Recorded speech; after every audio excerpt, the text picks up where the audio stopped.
What's up, guys? Welcome back to the pod. I know we've been going for a good minute. Like I think we've been going for what 3 weeks. Well, from y'all, it's not been 3 weeks. It's almost a whole month, and that's on me. I'll be honest. That's on me because the video when y'all watch this episode, the episode y'all watched before this, that was recorded like 3 weeks before this episode. And I just uploaded. So it would look like I just uploaded. We just did 2 weeks episode back to back.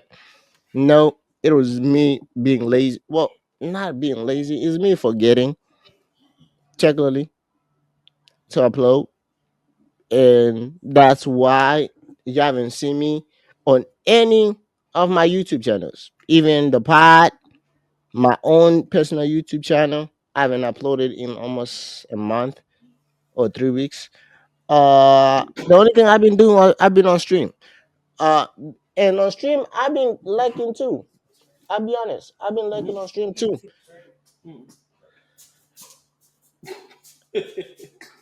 What are you laughing? What is she laughing at? What Then just happened? go to the bathroom. Go to the bathroom. Oh, the bathroom Yeah, is the same one. blame Leslie. Yeah, and but before we want to say, man, hey, like we said in the episode, this congratulations to my boy. Hey, man, he's not old. He got a little Oh bonnet of God. joy in the world, man. Mhm. He's not having sleepless nights. He's now gonna have to child-proof the house. In a few months, he has to what? I don't know even think they're gonna do daycare or you're gonna not do daycare. Nah, daycare is a negative. Why? Because weird should be happening in the daycares. Hmm? There's too much weird stuff that be happening in the It daycares. depends though. Yeah, Mm-hmm. different daycares though. I gonna lie. There's too many weird shit that happen in daycare. But you gotta choose a good daycare. I'll recommend y'all to come to mine, but yeah, it can't happen at mine. I'm sorry. I'm I was gonna say yeah, y'all can drop it off. Y'all kind of live nearby. Y'all like what? Yeah, y'all like no this. Y'all can drop it, but yeah, then they'll it's gonna be a whole thing. I have to be like be separated. No, we are not doing that. But they are good. They are good daycares, but there are some bad daycares. I go lie, but it depends on which daycares you put them to and what type of companies the daycare work with. Normally, I'll say go. I would recommend if you decide find a daycare that works with CCIS. Okay. Those daycares technically have to be a good daycare to even be standard because they have inspect their inspections and they have to abide by certain rules to even to be considered a daycare. But other daycares, yeah, no. Uh but yeah, man. So the last 3 weeks there's a lot happened. Uh we had I watched Deadpool and Wolverine. Damn, I ain't see it yet. I ain't see it yet. You Damn, you trying to haven't get seen. there. You trying to get I've there. I feel like watched I Dead. watched the movie already. I ain't even gonna lie. I watched Deadpool of Wolverine. I have the Olympics happen. Yes. We have the football season is about to start up. So you know the Eagles. We about to talk about the Eagles. No. Uh and if y'all have listened to me in the last two episodes, y'all know I've been watching Live Island. And I've been obsessed with this show. I'll go lie to you. But it's kind of the upset. And oh yeah, while we also talk about this, we're gonna talk about Boots and what's next for Boots. Shout out to people who I know. If you know, I'm close to Boots, but I didn't ask him this. Somebody told me this, and I want to. I'm gonna ask him whenever I see him next at church. I'm gonna actually ask what's going on, but he really hasn't told me not. But we got some news too. So this whole episode, I don't know how long the episode gonna be. Fans, And this year, I don't think we're gonna make. I don't. We're definitely not making it every single almost 53 episodes like how we did the last 2 years. Season three looks like we have slacked off in season three, and it shows with the views and everything. But hey, it happens. 2024 has been a different year. You know, we have the election coming up. Uh, Hmm. there's a lot of things happening. So yeah. So where we want to start? You want to start with Deadpool and Wolverine since. Yeah, I didn't see it, but I feel like I basically fucking seen it. All right. The I watched Gambit Deadpool. spoiler, Blade, everything I've seen. All right. I'll go lie. I went to Deadpool and Wolverine with no expectations. To be honest, didn't have any expectations with them about the movie. I was just saying, oh, Deadpool and Wolverine, that team. But the whole movie was literally, I want to say, F you to Fox. You know, it was like a F you to Fox, a final F you to Fox, right? Or like a send off for Fox. So it was literally a send off to Fox and everything, the MCU of Fox, right? Like the final FU. I want to say the final FU from Disney to Fox, right? So they had all that.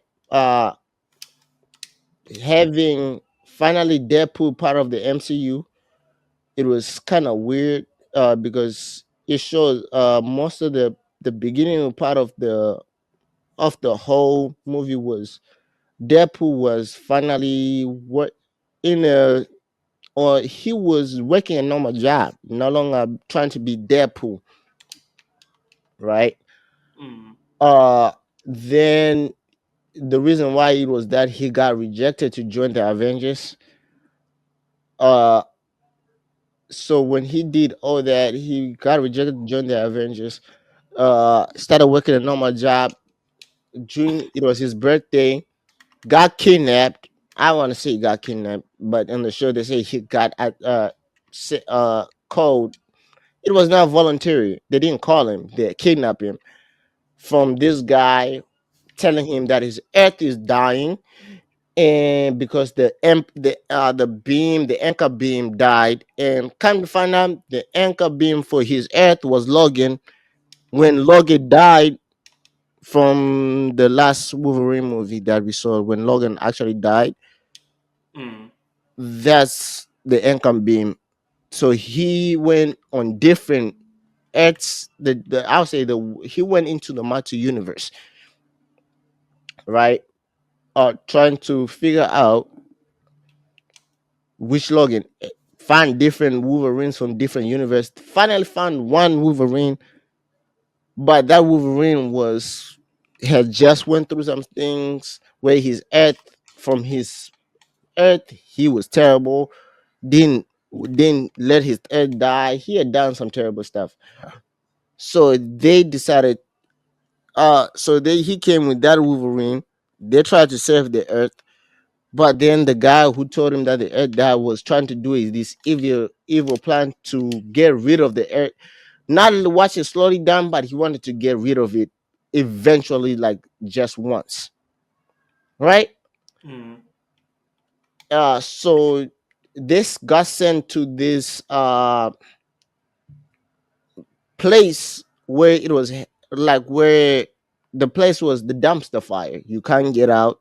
But in this place is like where most of the characters that we thought we would see, like remember when for years we didn't get a Deadpool movie until Ryan Reynolds got a Deadpool movie. mm, That was there were different people who were supposed to act the Deadpool. I guess some people were supposed to act the Deadpool down there, but it was mainly Ryan Reynolds, but in different versions of Ryan Reynolds.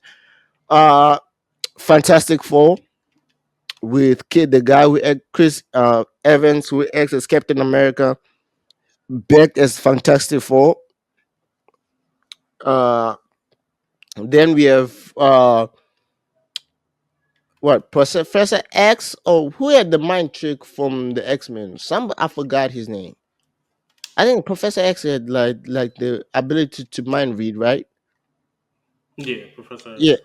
So her sister, her twin sister, was kind of ruler of this underworld where we didn't know about her because they got from the storylines. They got separated. They didn't want the world to know about her, the sister, you know, everything. She was a ruler down there. That's where we saw Gambit, Blade, because Blade. Will Snaps as Blade. We had there was X-23. The reason why Wolverine Logan died, the girl was supposed to get her own movie, but it never got going. She was down there. Shout out to Channing Frye. I'll go lie. Best part of the movie was Gambit because when he came on the screen, I most people didn't know who he was, and me too. I didn't know who he was until he started speaking. I was like, "Oh, that's Gambit." I saw Channing because I saw the face. I was like, wait. I was like, I know Channing Frye was supposed to be a character in Marvel, but the movie never got out there. But I was trying to figure out which character was he supposed to be, right? Because I saw Wesley Snipe. I was in the movie. It was me, my cousin, and the two little.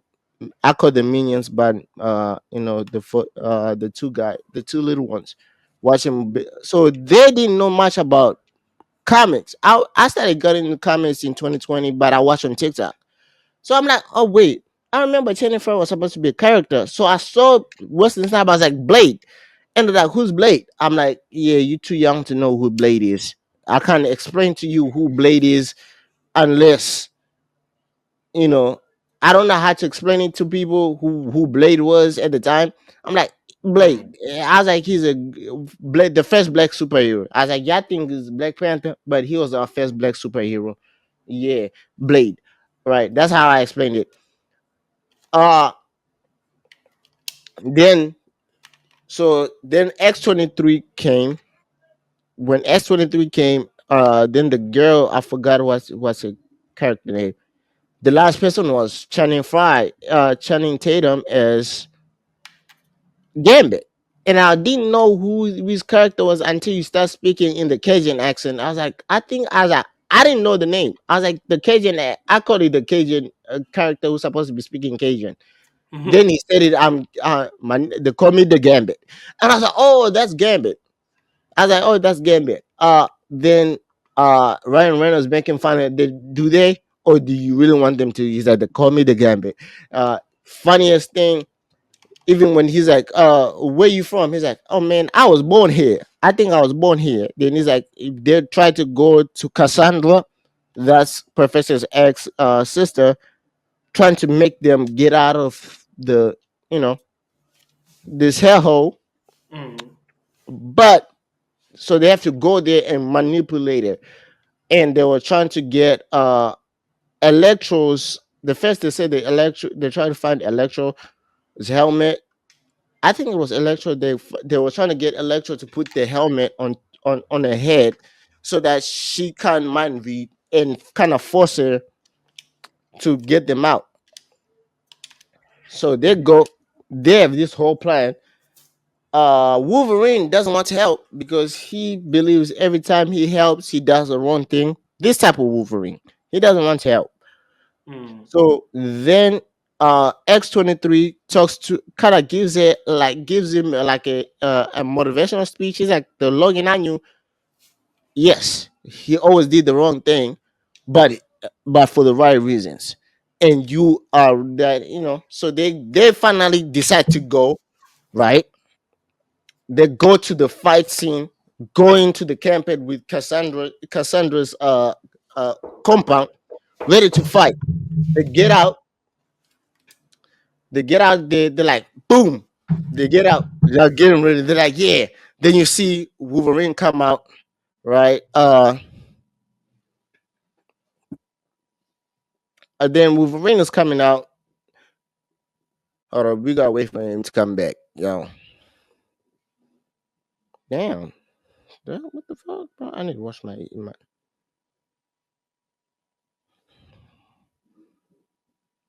Where did he go? Yeah. All right. While we, I don't know where he went, but yeah, Chad. I say Chad.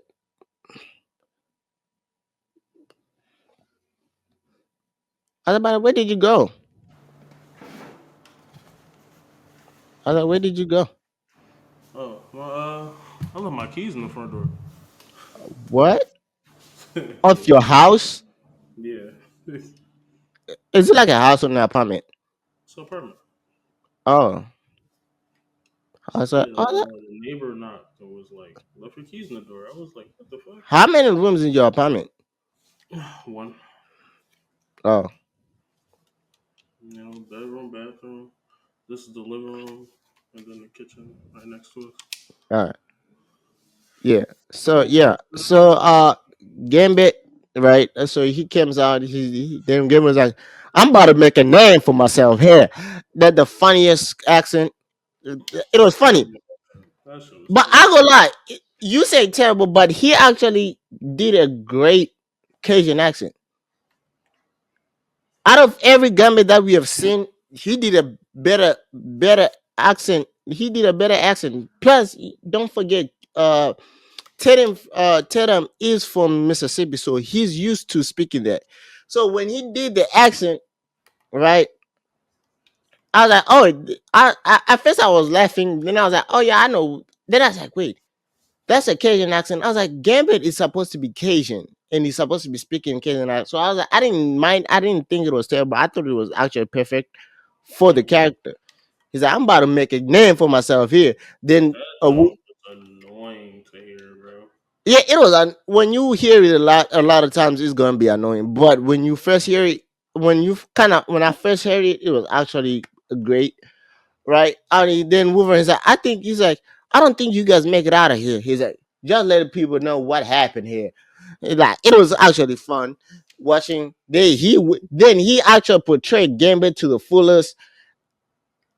I think maybe they gotta, if me personally, I want to see a Gambit solo movie, but they gotta figure out not to make him speak in Cajun every single time in the Cajun Yeah, accent. yeah, But I'm cool, bro. yeah, but that's why they didn't make. Maybe that's why they didn't make the full, uh, the full movie. But him actually getting to play the character was fun. Even him speaking about it now, I think he's doing a movie. I don't know. He did a movie with his fiance or just now or something like that, and she's saying like, "Yo, I didn't." He's like, "I kind of knew about it, but the guy was interviewing him. He has been Channing Tatum's fan for years and wanted him to play Gambit for years." And Mm. Channing, he's like, "Man, he's like, when I got the role, when they told me I can do it, I wanted to tell you so bad, but I could not tell you at the time." He's like, because I wanted to call you like, yo, I mean, because he asked him, as he in Deadpool as Wolverine as Gambit, and Tatum didn't say nothing. He responded that he said, "I hope so," but he didn't tell him that at the time he wasn't. So when Ryan Reynolds told him he can be in it, he wanted to tell him, "Yeah, I'm in the movie as Gambit. I finally can be Gambit," but it was actually dope. And I do want to see a Gambit movie. I really do. I kind of want to see it. Uh, but this movie was fun, and I think this is the kickoff of the new MCU. Even when Ryan Reynolds telling Deadpool telling Wolverine, "Welcome to the MCU. You just joined it at the low point." Funny, making fun of Marvel since the Yeah, that end was game. definitely the low point. You Definitely the know, low point. he's like, you just joined it at a very low point, making fun of Marvel right now, where Marvel is right now. Kind of fun. Uh then doing their press run, they asked him, "Did you actually accept? Were you scared?" He's like, "Man, when we sent the some of the clips, the like the, before the editing, some of the like of the movie and the script, and we were surprised that they approved most of the stuff that we were saying." making fun of the low point and everything. And I was like, maybe I think they really kind of got the sense of humor, right? Mm. And at the same time, it was I think Marvel was like, oh, this is a great way because I think they were them, who Deadpool making fun of them, the low point, kind of helped them kickstart the new Marvel that's coming out with Robbie Downey Jr. as Doom, right? That's still a dumb pick. It's so I dumb. think okay now. I understand you saying it's a dumb pick, but somebody actually explained to me that Doom and Iron Man, there's a comic about kind of Doom in the same thing, Iron Man and stuff, Where Iron Man becomes Doom. Doom and then everything. So Yeah. I was like, okay, I understand it. Now I was like, The, okay, it makes the super character sense. Iron Man, but I just feel like everything, the death scene, it doesn't Well, mean I anything. don't think he's gonna be officially as Iron Man. I think he's gonna be Doom, but I don't think that can. Okay, how can I say it? It I was think 9,000 other people that could have been Doom. yeah, but I think for them right now, what is happening for them right now is that they're trying to get back the fans that they're losing Yeah, slowly they're but at a sure. low point. They're at a So low point. them kind of going, having Doom, having a new Captain America movie coming out, right? With the new Captain America, having another there's what, two Avengers coming out, Secret Wars, then so kind But of going. there's no secret wars because nobody is there's no war. Nobody's doing anything. Nobody No, is I think Secret Wars. Don't forget when you what.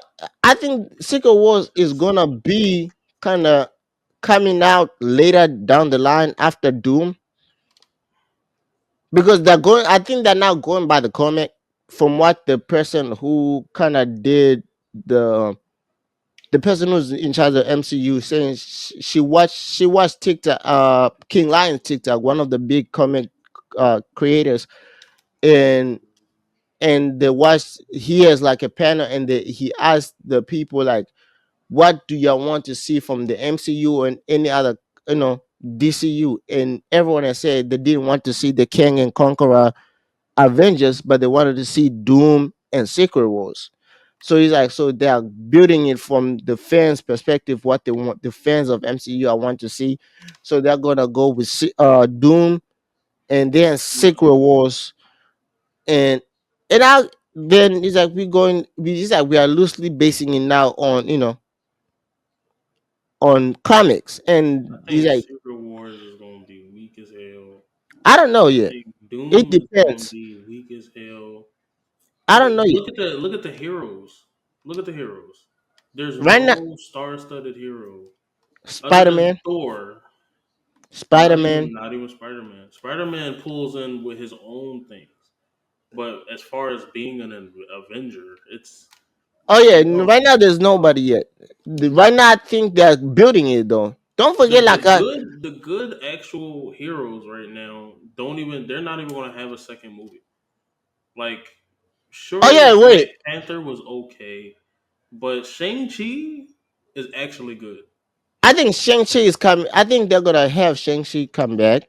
Nobody wants to see Captain Marvel. We're not going to be honest about it, but nobody No, really no, wants I to see know. Captain Marvel. I don't think. I think they're down with Captain Marvel, but Captain the new Captain America with what's his name, Nobody Anthony want to Mack. see that little girl that can jump through dimensions. I get it. She's a Then multiverse.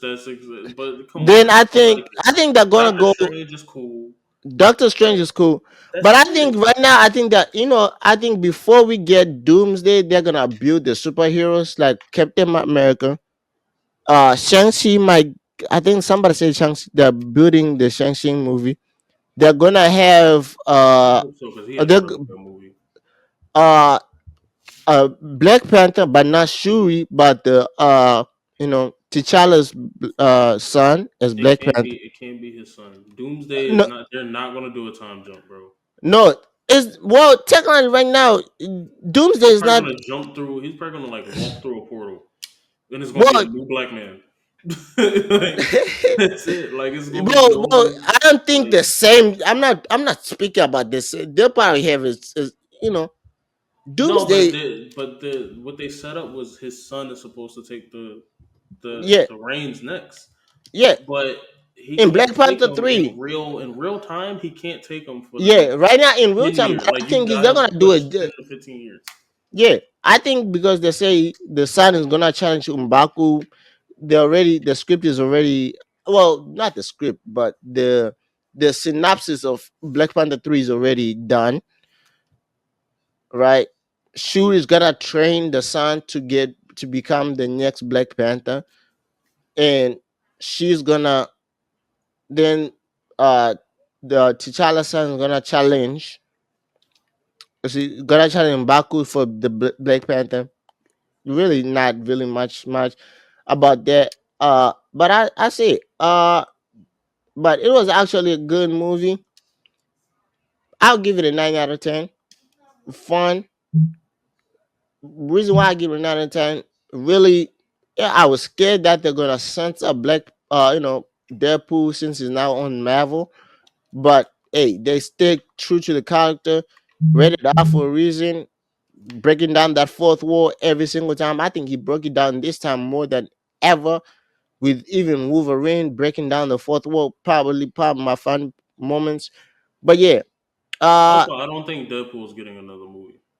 I'm not I gonna lie. don't think it depends. He keeps saying this is the last time he's gonna be in there. I don't think he's gonna get another solo movie. He might I appear in think the he might join Avengers or the something. Avengers though. They might let him join the Avengers. Nah, it's too much. It's not. The There's Avengers too is much. for like cookie cutter cute Well, superheroes. Like it's not like for yeah.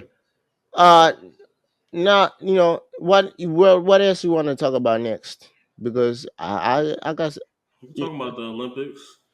All Saying right, Shakari Richardson won a gold medal. We can speed through a lot of this because it already happened.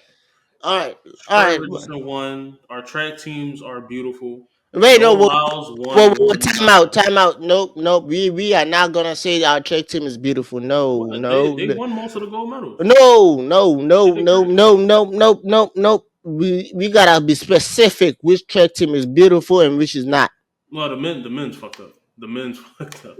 We But gotta be they only fucked specific. up like twice. They only fucked up No, twice. no, no, no, no, no, no, no, no, no, no, no, no, They gonna no, get their ass no, fucked. no, no, no. We are not gonna come up here and we gonna, yeah, we had the most medals. We had the tie for the most gold medals. All fun and games. We like it, right? But the 4x1, men's 4x1, break that shit up.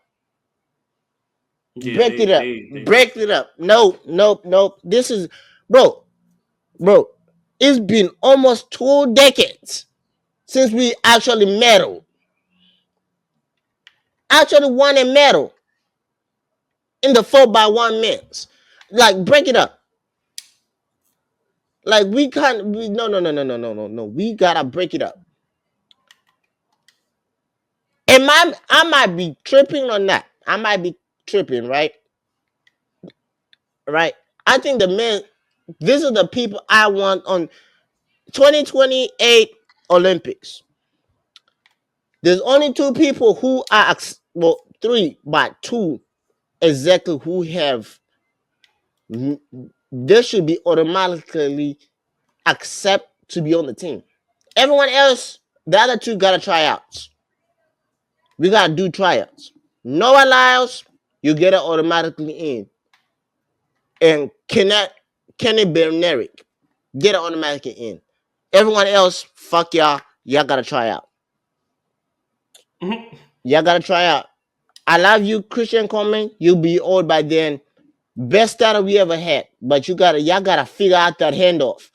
Because that was diabolical. Y'all were the favorites. There was no Jamaica in the race.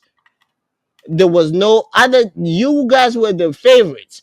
Noah Lyles literally said, "Okay, I got COVID.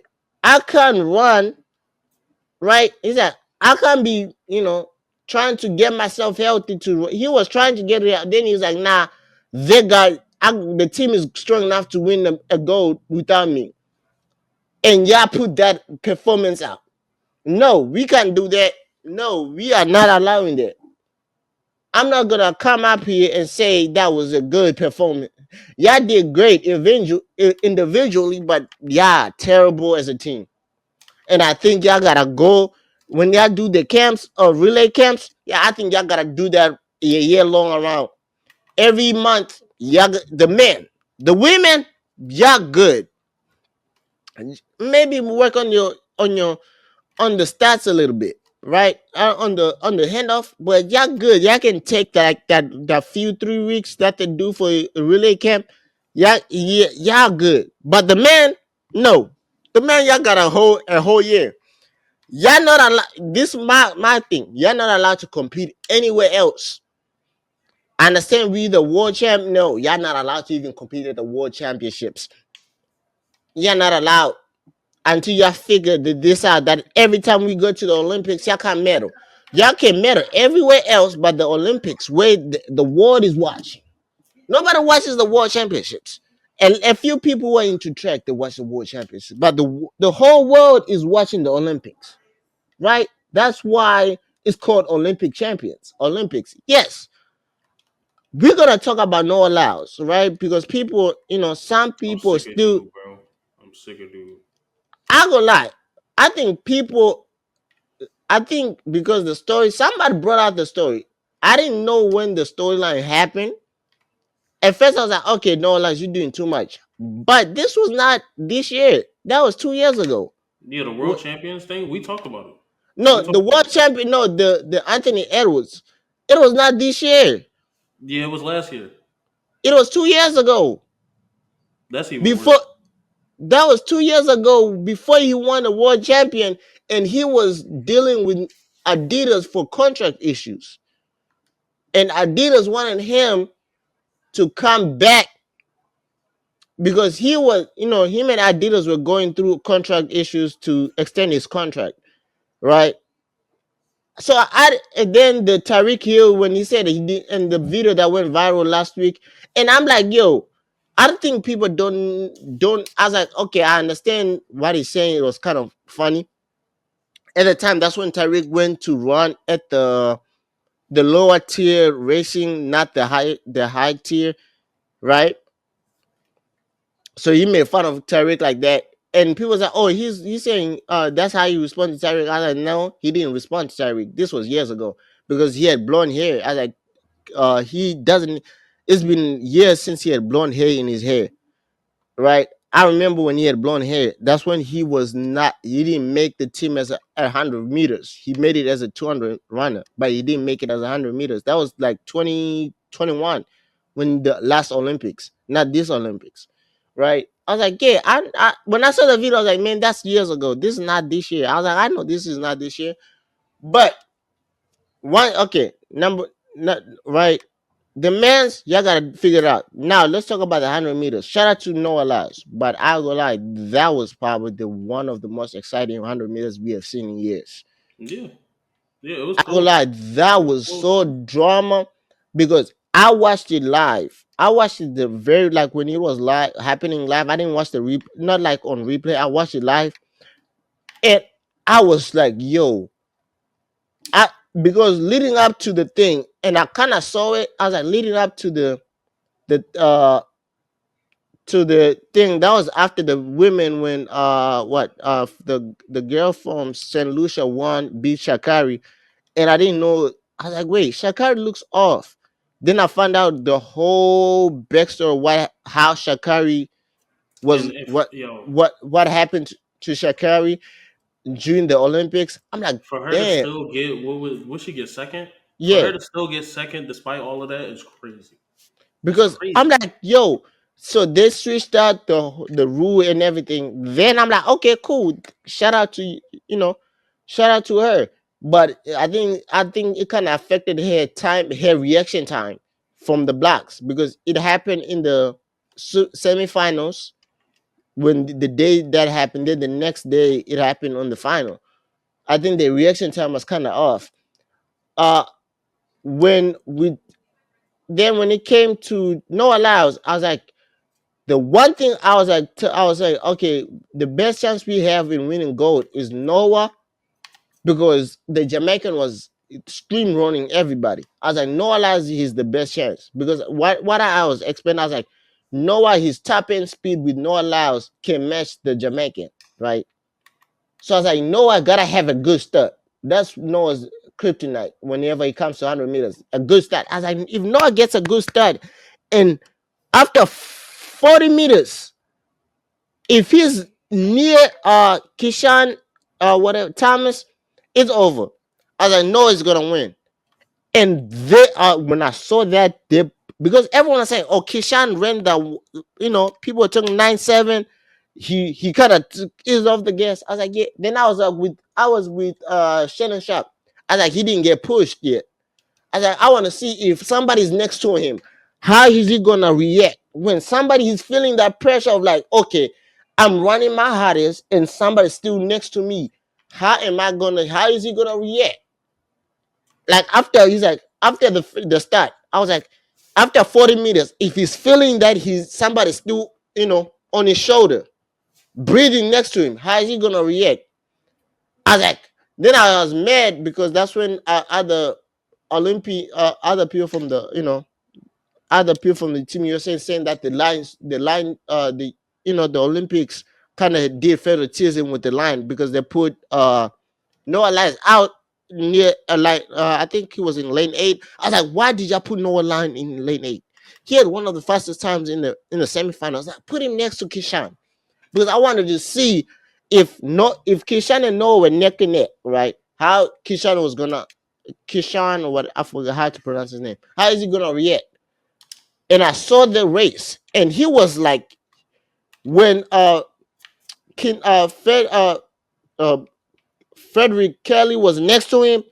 I was like, ooh, I like that. I was like, Frederick, do that. Then I saw Noah coming from the. I was like, yeah, how is he gonna react?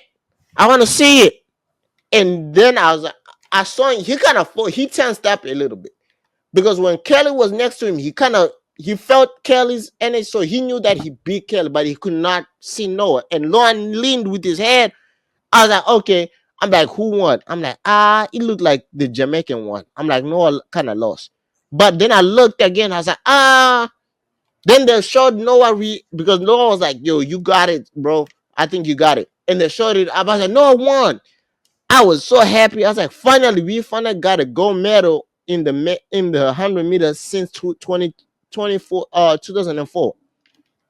So, and after two decades, we finally got a gold medal, right? I'm like, Well, Usain yes, Bolt existed. That's what it was.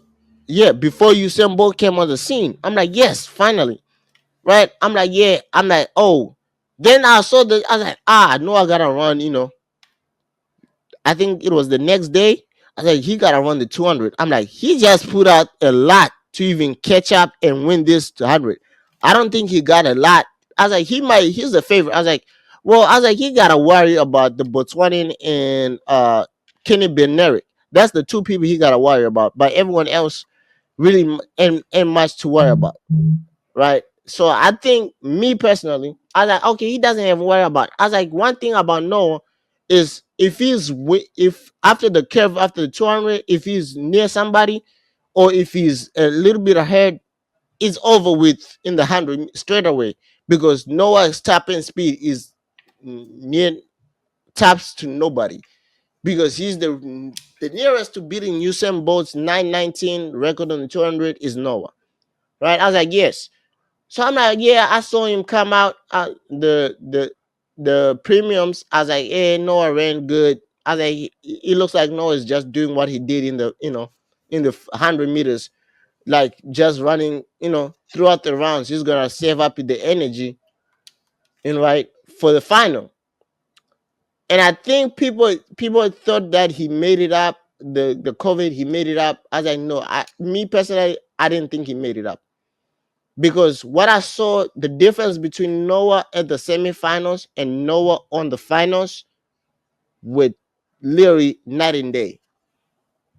In the semifinals, when he was getting prepared for the semifinals, you kind of saw the energy in Noah, like he was kind of taking, how there's a warm up track. He went to the warm up track, you know, in the finals. He was the only out of every. They showed I don't know in other program did they show when they were getting ready to get out, when they were getting dressed, and some people were getting dressed to, prepare to get out, right?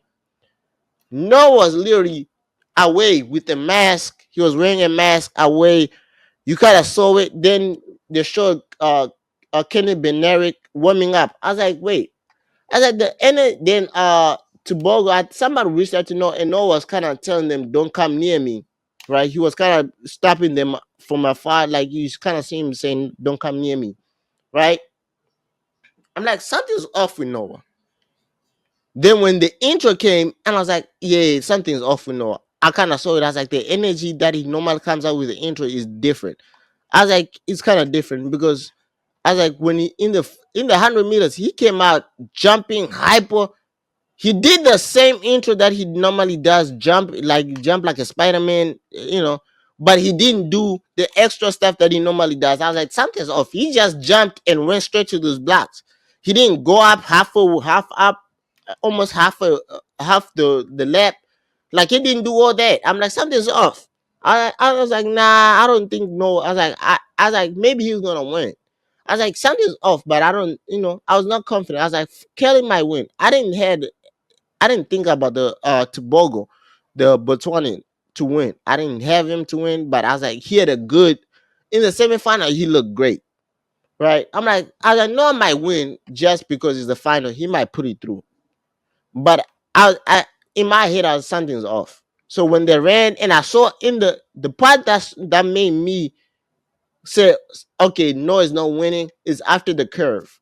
When they did the curve for the 200, and he was there and he didn't pull away, and you kind of saw him literally he tensed up, like his face kind of tensed up. I was like, yeah, I was like, he's not winning this. I was like, this is not the Noah that people are seeing in the world championships, right?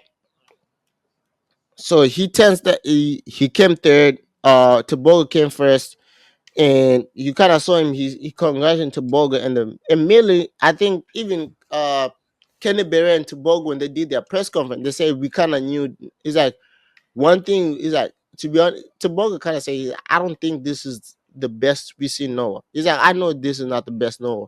He's like, I kind of knew it from the dressing room. I was like, I knew it because the energy. Is like, I've been around Noah for like year, like 3 years now, and I know it's like I kind of come to know Noah, and it was like when we were coming the final, Noah is like the life of. Is like when it's the final, that's where you kind of see his personality of like hyper, the life of the party type of person, right? The confidence at an extreme high. He's like, when this final came out, he didn't do none of that. He's like, we kind of. He's like, me and Kenny Bennett looked at each other. He's like, yeah, we are competing against each other, but we looked at each other and we had the same conclusion. Like, nah, we may get him this time, but it's going to be with a stain because we know he's not 100%. He looks like not himself. Hmm. Uh, It's like it's kind of the stain. We want to beat him when he's himself. When he's 100%, just to kind of humble him because this is his event, right? Even so, when he congratulated me, he's told me is that I felt he's like I kind of felt his heartbeat was. It's like when you kind of feel somebody's heart beating so super fast, and he's like, and I was like, yo, I told him, it's like, you gotta sit down because you might collapse. So that's why he sat down, got taken out with this the thing that took his temperature. He literally ran with the one on what, almost a 100, almost with a high fever. That man ran nine, and people make it. Oh, he came in third. Would you ever? Did you ever run 19 seconds and 1970 seconds, like 19.70 seconds in with a high fever? I can't do that. That man he did what he could with the situation that he was given to. Even when he was interviewed and asked him, "Did you?" It's like when you find out that you're covered, did you actually think about pulling out in the final? He said, "No, I didn't think about it." He's like, man, he's like, One thing is this is a once in a lifetime situation. I wanted to double. He's like, as he's like, I feel even Gabby Thomas was like, man, it's like I knew Noah was not 100% because she met Noah. I guess they met up before her final, and he's like, I kind of knew. He's like, when she did the interview with Shannon Sharp, he's like, I knew Noah was not 100%. He's like, but one thing I didn't. He's like, one thing I'll never do is bet against Noah. He's like, I know. He's like, I knew. He's like, I was like, man, if you know, if it's not 100%, you gonna find a way to pull out a win. He's like, we saw that in the 100 meters. It's like, yeah. I was like, yeah. I was like, I talked to my coach. My coach is like, do you think he's gonna win? I was like, yeah. I told him I don't think so, but I'm not betting against him because somehow Noah going. He's like, he's that type of person that you find a way to find. He'll figure it out. He'll push it through until you find a way to win. But shout out to him, man. Uh, and then I saw Tyreek. He was like, oh, we saw what happened to the Olympics. Let me tell you, Tyreek. Yeah, you can. You try to challenge one thing, Tariq. I love you, fastest, one of the fastest person in the NFL, right? But you can't do what Noah did, bro. He was smoking the 100 meters, and it is not gonna be close. Yeah, And I no, looked up how many. 100 meters is literally 108 yards, 109 yards. Um, his 40 time and his 40 time is literally like not in there. damn near a second, damn near a second difference. Yeah, but I think what He's still fast though. I think I it's think I entertainment. They yeah, should use it for entertainment. One thing entertainment. I think Noah said with Shannon Sharp, he said he wants Tariq to go and race in the U.S. track meet where DK ran. When DK ran like 11 seconds, but he ran with actual professional, you know, who Mm. are actually gonna compete for the U.S. trials. But Tariq what's was his name? He invited. ran track too. Tyreek ran track. Yeah, but he when he did his last time when he came back to track, he ran with the major league. Like that's like how can I say? It? It's not really a. It's like the minor league. Those people are not gonna run fast times. They're not. They're like their top time is 12 seconds. That's their PB. So he ran 11 seconds, and he against people who are running 12 seconds at their best time. So you know he said, and Noah said, "Hey man, you can come and race." But I was like, "Yeah, Tariq is not gonna race one because Noah has his best time is 19 something, 19.7, 9.7 seconds, and Tariq's best time in 100 meters is 11 seconds. That's 2 seconds difference, and in 100 meters, that's a big deal.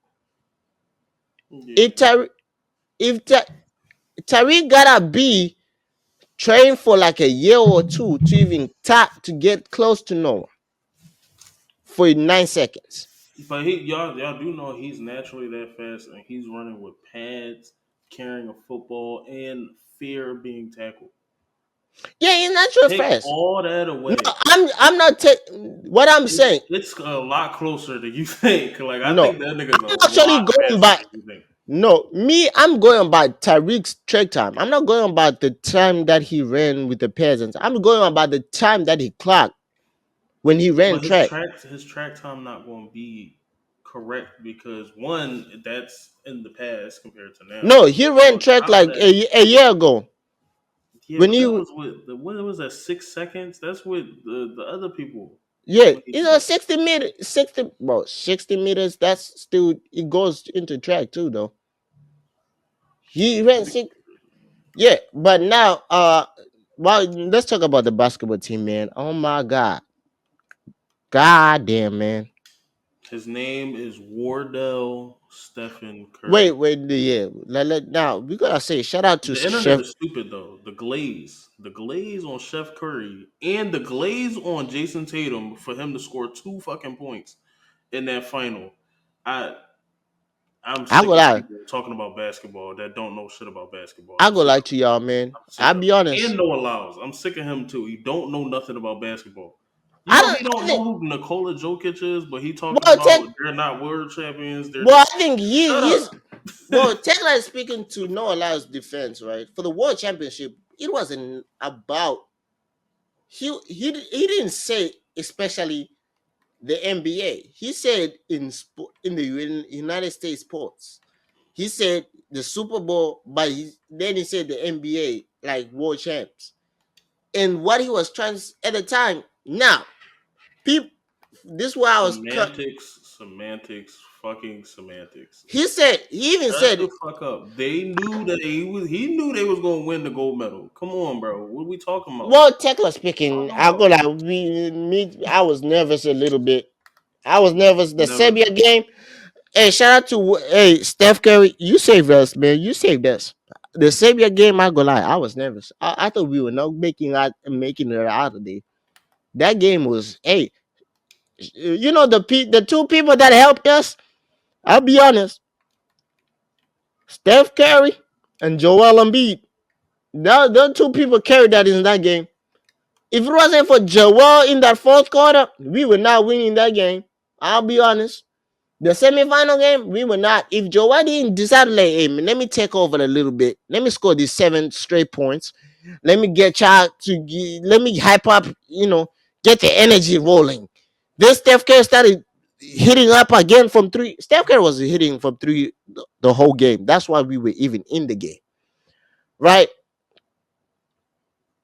But at the same time, god damn, bro, that was now. I want to talk to some other people on this podcast who do podcasts.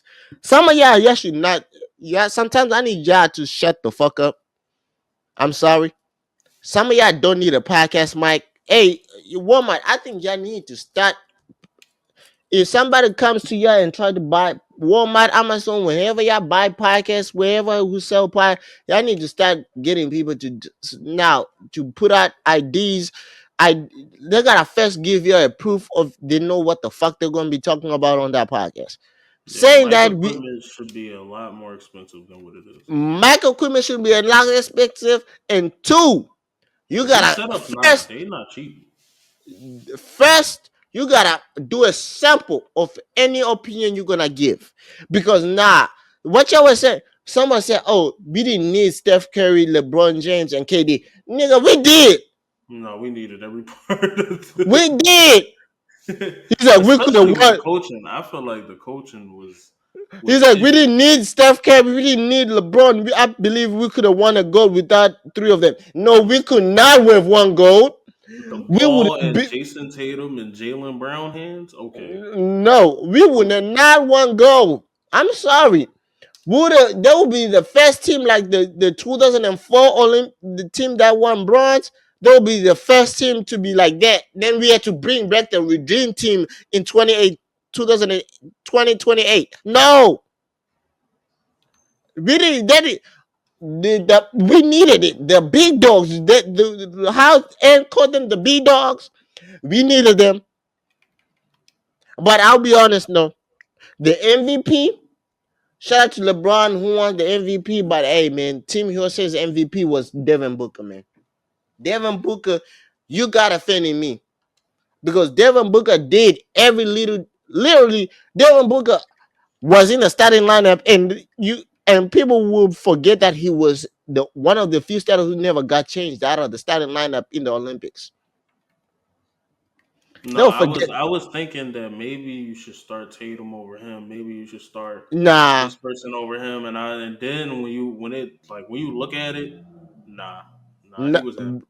He he was him. bro he Shooting guard is a real important position, bro especially he across the world. Like yeah, real important. bro, he got it. He did every little dirty play. He played his role.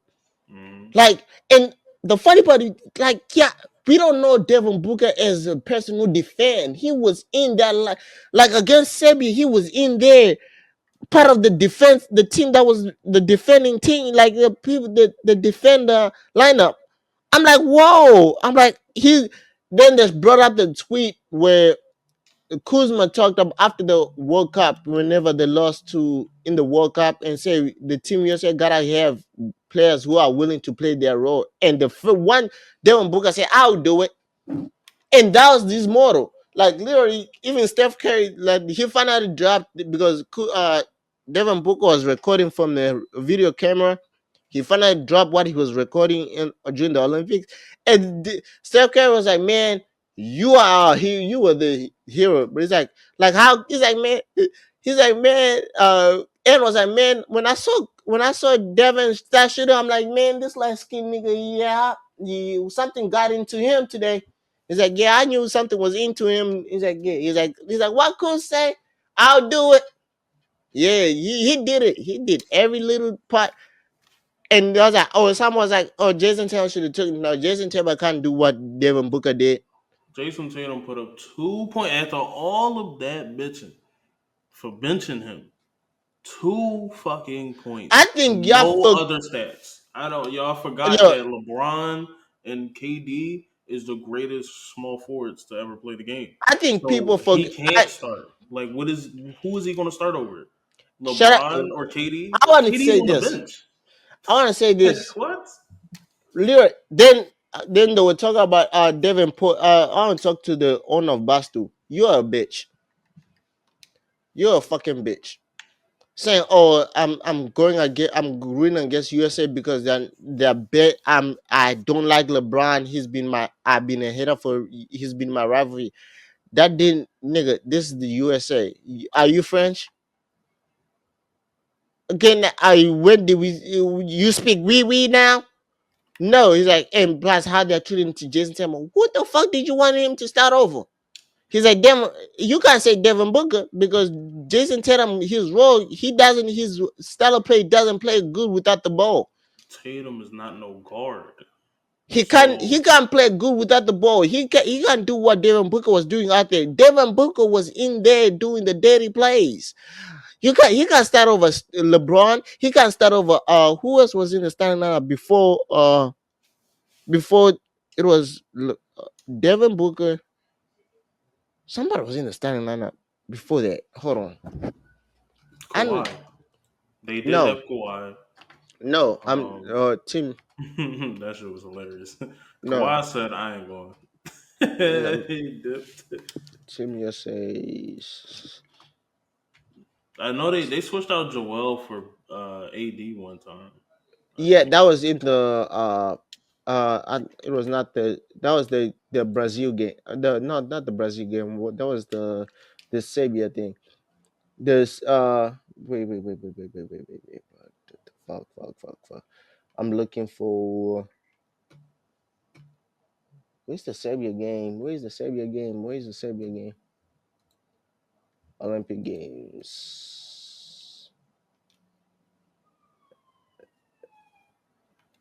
Uh, Hold on. Let me tell you the starting lineup real quick. That's what I'm looking for. hmm Against Serbia. That's what I'm looking for. Yeah.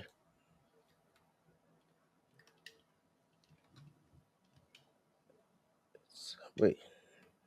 So Drew Holiday was in the starting lineup. Then Devin Booker was not. So they switched out Devin Booker and KD. I think. Hold on. Let me make sure that I'm reading this right. Yes. So Drew Holiday was in the starting lineup, and Devin Booker was, so they kind of switched that out. Wait, damn, Joel didn't score that much. He didn't get that much touches in the final. Yeah, That's he crazy. didn't. He didn't. He only shot the ball one time, but he had 4 free throws. That's how he got four. One steal, 3 rebounds. That's crazy. After he's the reason why he even made in that team, man. But hey, man, he did his job though. Uh, Jason Tatum had 2 points, one steal, 3 rebounds, two. That's it. 1 for 3 from the field. Anthony, hey, but yeah, uh, but I like how we did it though. He's like, oh, the body did not play Jason Tatum. Oh, in the semifinal game. What did you want? He didn't play the first time they played Serbia. You expecting he was gonna play again against Serbia? No, he wasn't. My man Joel had against 19 points. LeBron is 16. Steph Curry is 36. Uh reason why we even in the game. But he was cooking though. KD had 9 points, close out the game. Shout out to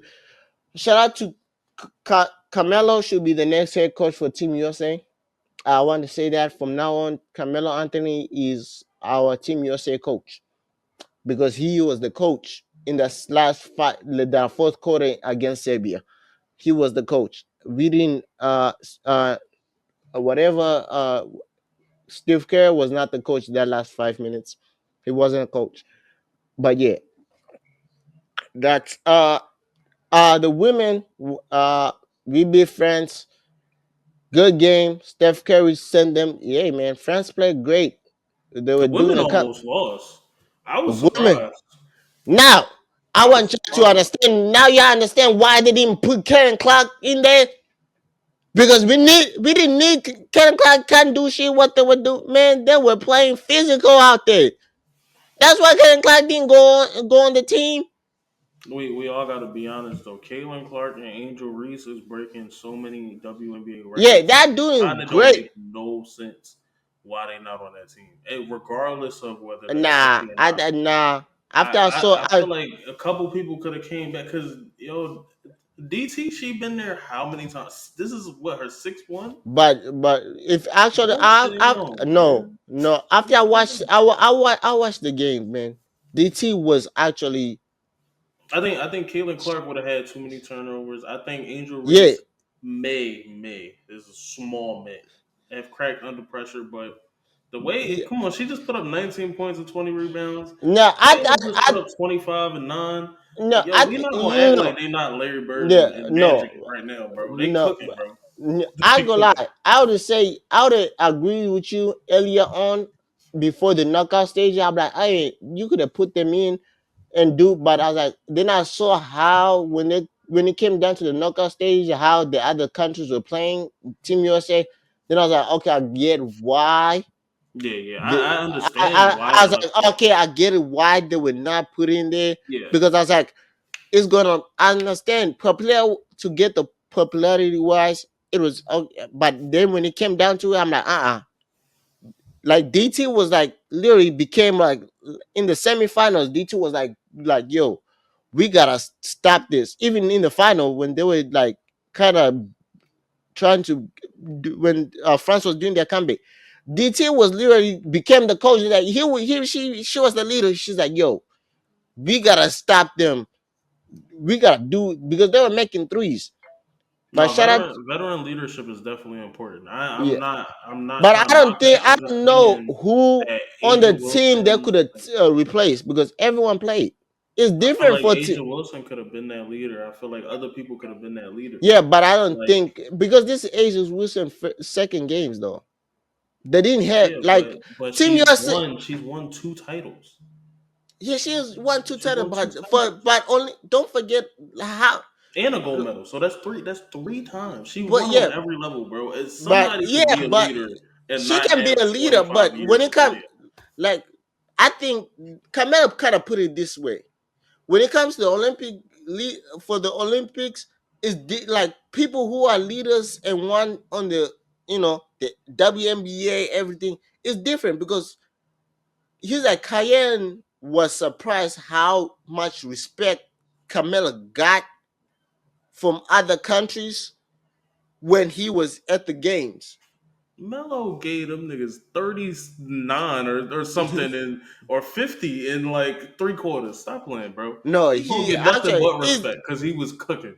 He was cooking. because what like Team US like the men Team USA already had leaders who have been there for years now. What KD just became the most decorated man gold medalist. Yeah. LeBron just won his third.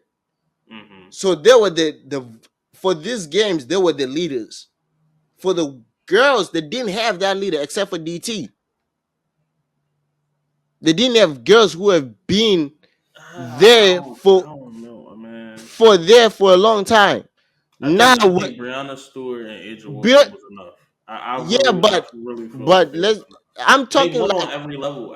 yeah, You I'm don't talking about, need to win the Olympic Games to be a leader. I'm saying just yeah, in but those I'm two won on every single level. but this is what I'm saying. When it's different, the FIBA game and out the game that we play is too different. Like we almost lost. We did.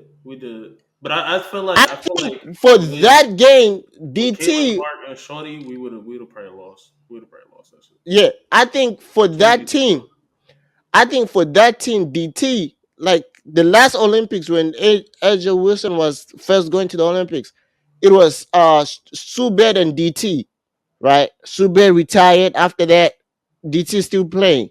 So DT was like, okay, now I'm gonna y'all coming here like the last Olympics when Carmelo was Carmelo in the last Olympics or the Olympics before that. He But was in 20, I think 2012 was his last one. He did 08 and then no, 12. 08, 2012 and 16. Oh, Yeah, he he did has six. 16 too? Damn. On the 16, he kind of gave the hands back. After 16, he kind of gave the torches. He gave the torch to KD. And KD, it was the torch was given to KD because he was now the senior member on the team. Hmm. Left from the 2012 because Anthony, uh, who else I was about to say? Anthony Davis didn't come to 16. He didn't go to 21. In 2021, KD was that veteran leader on the Olympic Games. This year, it was KD and LeBron because LeBron was in '08. He was 20, '06, '04 when they won the bronze. He was part of the '08, '12. So he came back, right? Hmm. Now, the torch is now being passed down. Book and Devin Booker and Bam are gonna lead the 2028 because Book just KD might be in it. I think okay. KD gonna still be hooping. I know LeBron and Steph is probably gonna be Yeah, hanging. so okay, let's say KD. I think So KD gonna. but let's say if KD is not still hooping, it's gonna be Devin Booker and Bam gonna be Hmm. the veteran leaders in that team because they've been there from 2021 last this year and they're gonna be there for 2028. They're gonna be leaders. Then they're gonna be grooming Anthony Edwards and Tyrese. Even though Tyrese didn't play that much. Oh no, and Tatum. Tatum is gonna get another. Uh, Tatum might not go back. no, Tatum. They said Tatum already since Steph Curry is no longer the coach. He's going back. But Tatum,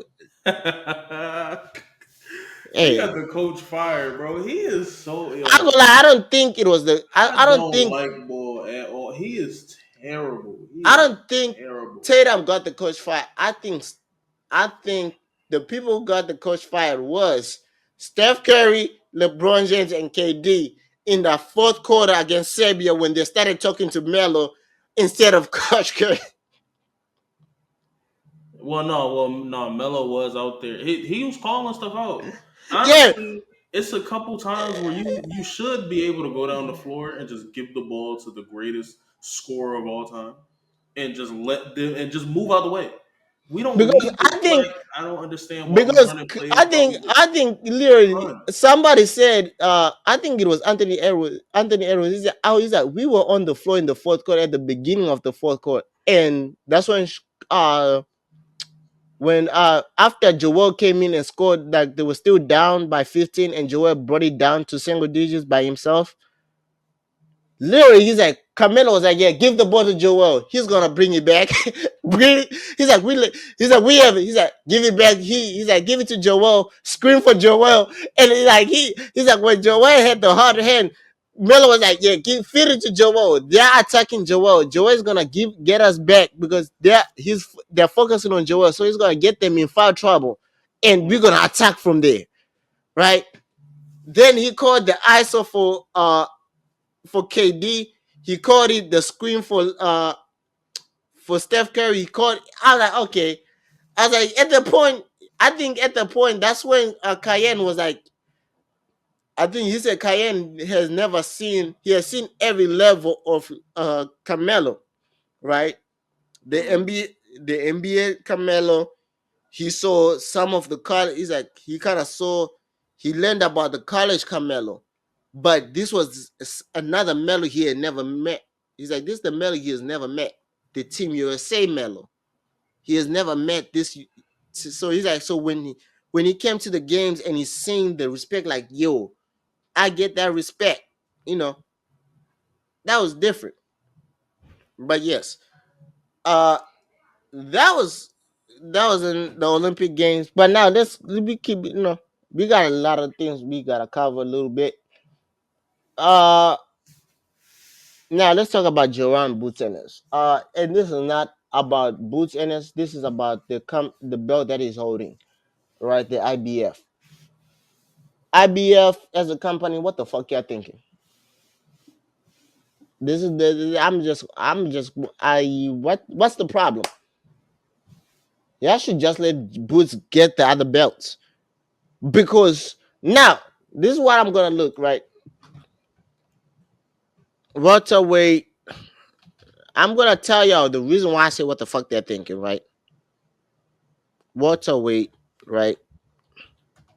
Ranking because there are uh so Boots has been ordered by the IBF, right, to fight somebody he already fought before, and that's pissing me off, right? Instead of fighting, what's his name? Because what's his name just won. Yeah, Um, or getting a different fight yeah. offer that So should be better. so so this what happened. So Boots, right? Boots is been ordered to fight Karim Chukajan as is mandatory, right? Now, why am I saying what the fuck? 3 fights ago, before Villa and before Devin Avanishian, Boots fought Karen Chukajan in DC.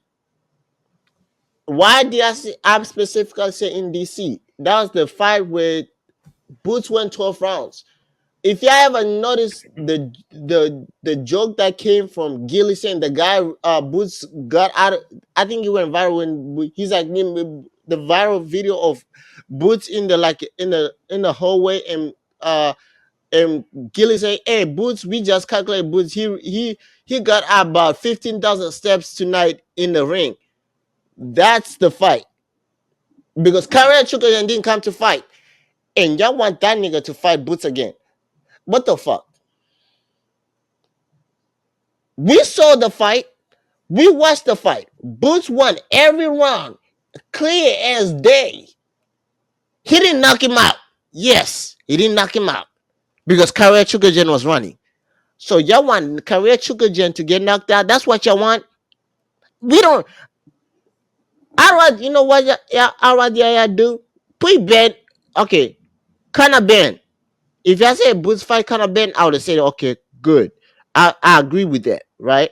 Uh, who else is here? Who is here that I uh, uh Roman? Most of the people that you dropped out, I'm fine with it. Roman Villa, yeah, he got beat by Boots, so there's no point. All right, so Conor Ben is the only name I agree with y'all for Boots to fight, but everyone else, like Kare Chukajan, no, I don't want to. I don't want him to fight Kare Chukajan. He already beat the fuck out of Kare Chukajan. I'd rather Boots fight for against Brian Norman, against Mario Barrios. Who has the other belt? There's somebody has the other goddamn belt, and Stellionis. I'd rather him fight those. But what the fuck are we trying to make him fight for the goddamn thing? We making him fight for the against Kerry Chukajan. Somebody already beat for no reason. Why? Right? He might be That's coming back with a vengeance, you know. he's not And the coming back rematch with the might be the same. Might not be the same out there. bro. Kerry Chukajan. That nigga was scared to punch. That nigga was scared to punch. This was Kerry Chukajan. Let me move out the way. Let me. He switched up his whole approach to fight in boxing that he has done before. Out of the 24, 23 fights at the time that he had fought, he switched out everything, right? I'm just saying. He switched it up against Boots, but I'm just saying. But this is the person that you want him to fight. All right. Okay, cool. So Boots this year he has to fight him because he is ordered by the IBF to fight him. And I think this is stupid as hell because why? And I'd rather see him fight. I want to see him fight Conor Ben. I don't care about yeah. That's the only person I'll see him rather fight. But everyone else, fuck, they can kick rocks, right? They can kick rocks with no socks, or fight for the other belt, for the take the other belts, and I don't care. Now, let's talk about that's some other thing news I want to talk about. Uh, Shout out, I watched Battle Rap a few weeks ago. It was I don't know, I don't even know the card was, but it was a card thrown by URL, but it was a free card, their first free pay per view, and they announced Kings versus Queens slash Summer Menace, right, on that Mm-hmm. card. Uh, but I watched the card. It was a cool free card. Nothing really to interesting. There was not really uh a very, how can I say, it wasn't very bad, wasn't very good, it was okay card. It was like 5 days prep. They did like a 5 day prep type of card. It didn't most of the betters didn't show that. I think a few betters did show that 5 day prep type of preparation, but most of them did show that. My favorite battle I think was JC versus Eunice, the main event. My second favorite battle was, I think, Kid Chaos and some, I forgot who he battled on that card. Then Loso versus Jake Boy was fun. They were actually making fun of each other the whole battle at the end because Loso has set an angle. Uh, Jake Boy man tried to say he was lying, and it was like just started making fun of each other about angling and stuff. It was kind of fun, but it was, you kind of saw that there was not like, it's not like a friendly battle, but it was more of like, hey man, we have 5 days prep. Let's just talk about random stuff that we know about each other. We didn't dig deep about each other, but it's random, random kind of random stuff that we talk about, right? Mm. That was it. I liked it. Then I will lie, I do like the King versus Queens card. We have Terra versus Jazz. We have John John versus Coffee. We have Tita versus somebody, I forgot who. Casey J's fight battling. Oh, Tita versus Official. Casey J versus somebody. Misasu versus somebody. Isn't E Hard on that card or no? I'm not sure. I didn't think I had it. Maybe I did. I Maybe thought I I forgot. seen E Hard in a graphic somewhere, but I might be wrong. Hold on. Kings versus Queens. Last time she went up there, she got cooked. But she did well. It was just her opponent. I think it was Rum. It was whoever her opponent was not playing with her. This game was tough. Hold on.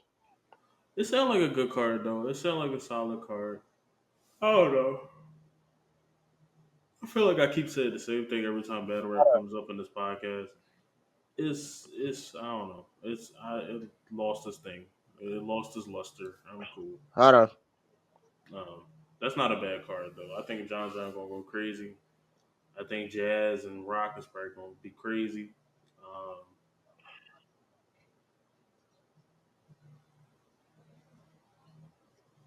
I think Twerk on that card. Twerk versus Hustle. I think.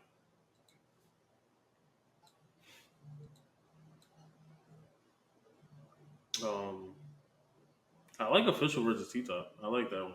All right, so T Top versus T Rock versus T Rock versus Jazz, Geechee versus Miss Hassel, Yeah, I right? seen that. Yeah, Yeah, Ramniti versus Vixen, Nitty gonna get John that. John versus Coffee, New Jersey Twerk versus 40 Bars, T Top versus Official. It was 40. Was the one. Then it was the funny part is that Geechee and Miss Hassel on their promo they were talking about, people thought they were going to be nice. He's like, "What the fuck do you think this is?" He's like, "I'm about to kill this nigga." And he's like, "When did y'all ever see me be a nice bitch?" I was like, I would like this. I didn't expect you to be nice. I was like, when I saw I didn't expect. I was like, I know you guys are cool EFB investors. I was like, one thing I know about EFB, y'all never, whenever y'all accept battles against each other, you're never nice. Like y'all never nice to each other. So y'all act like y'all don't like each other. So I was like, I didn't expect it. But the funny part of the promo was actually funny. Uh that twice promo I guess about this 40 bars was it. Tech is hilarious. He didn't even bother show his face. He had like a promo like he's talking to Beasley. He's like Beasley, you know how he's talking when he does his fake voice. He's like Beasley, you up here, you lied to me. I was like, yo, Twig. He's like, hey, you up here gonna get hold on. Let me get no, hold on. It was funny because it was like the funniest shit that he said.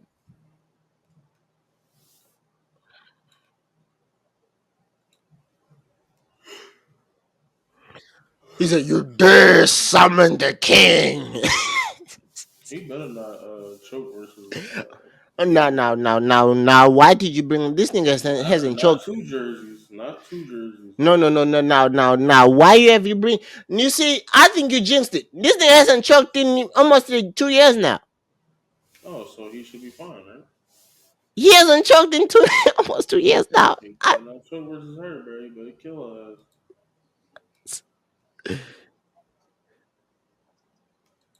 Listen, yo, he said, "Beasley Malone, you promised me versus Queens versus Queens." Let me finish this. He's like, "You promised me kings versus queens, but I see nothing of the sort." Like he's talking like the old. Have you ever watched the old English type of movies, like the king? The Mm-hmm. how they Game speak of in the Thrones. yeah, like that's how you speak in this goddamn promo. And this is ridiculous because I was like, hey, one thing for the boss, right? I think only one better he betted against a female that he didn't do well was KCJ. That was in the tournament, right? Am I mistaken or not? KCJ versus Twerk. Yes. Um. He choked. It was in the tournament. Oh yeah, yeah, That's the yeah. only That's how time. she won. That's how Yeah. she won. That's the only time Twerk is against a female he didn't take. 40. I don't think I've seen you better in a while. This is not a good battle to come back into the light because I don't think Twerk doesn't like females. Twerk when he battle females, he doesn't like them. I think he's the only guy. And my mistake, who's the only guy who clearly beat Miss Hassel on like Kings versus Queens type of again guy versus man, right? And T, except for Tay Rock. But he's the first guy to actually make me. Although in his battle he was actually funny as hell, but he bombs. When he first, I think when he goes against females, he just wants to bomb the shit out of them and just show that they can handle him. That's what he does. But yeah, that's it. Now, that's the other thing. We have John. I don't know if it's true or not, but he said Endgame. I don't know what the fuck Endgame means. Is he trying to do like the Avengers type of thing? The universe, he's about to start doing universe type of interluding, but he said booping Endgame. I'm confused as hell. Let's try and see the trailer real quick. If there is a trailer. But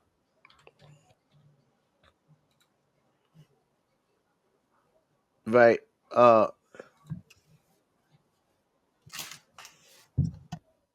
but there's a pinnacle that happened this weekend. But yeah, hold on, let me find bullpen end game. Like what the fuck?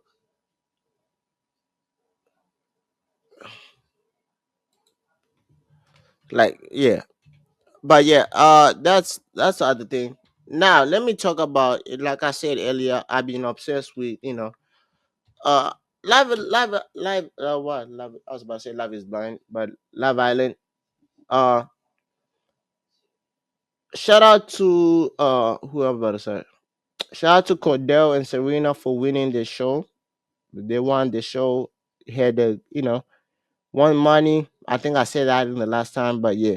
But they've been doing a lot of things. After the thing, they officially announced. They officially made it official for their to their fans and stuff that they are now dating. Cordell is the funniest. Cord- Cordell, I think Cordell out of everyone who was on the show, he's kind of funny because he's the first one I've seen on Instagram. Did you know that Instagram you cannot do 20 pictures on your camera roll? On the little post, the Yes, scroll post. yes. I think somebody, yeah, I've been So seeing that. he posted the tweet. I think when he find out that he can do it, he posted the two posts of 20 pictures. And he didn't really he was in different poses, but he didn't know that. He just took pictures. Then he found out that he can post 20. And Odell was like, nigga, stop. Why are you on my timeline with this bullshit? And he responded to Odell like, hey man, you you can be mad about it, but you can't lie. These are tough. Then everyone else who was on Live Island, they're like, you gonna be the one who's gonna post 20 pictures. And he's like, and some of the girls, one of the girls that is close to Leah was like, man, it's like, I gonna lie, I like, is like, she posted like the LOL, like you were making live, and he responds, he's like, yeah, he's like, Instagram is fucked up, let me find out this about this with this feature. I'm about to be posting 20, and everyone was cracking up because he was literally just doing it for fun. Well, he's a model type of person, so he's also a model.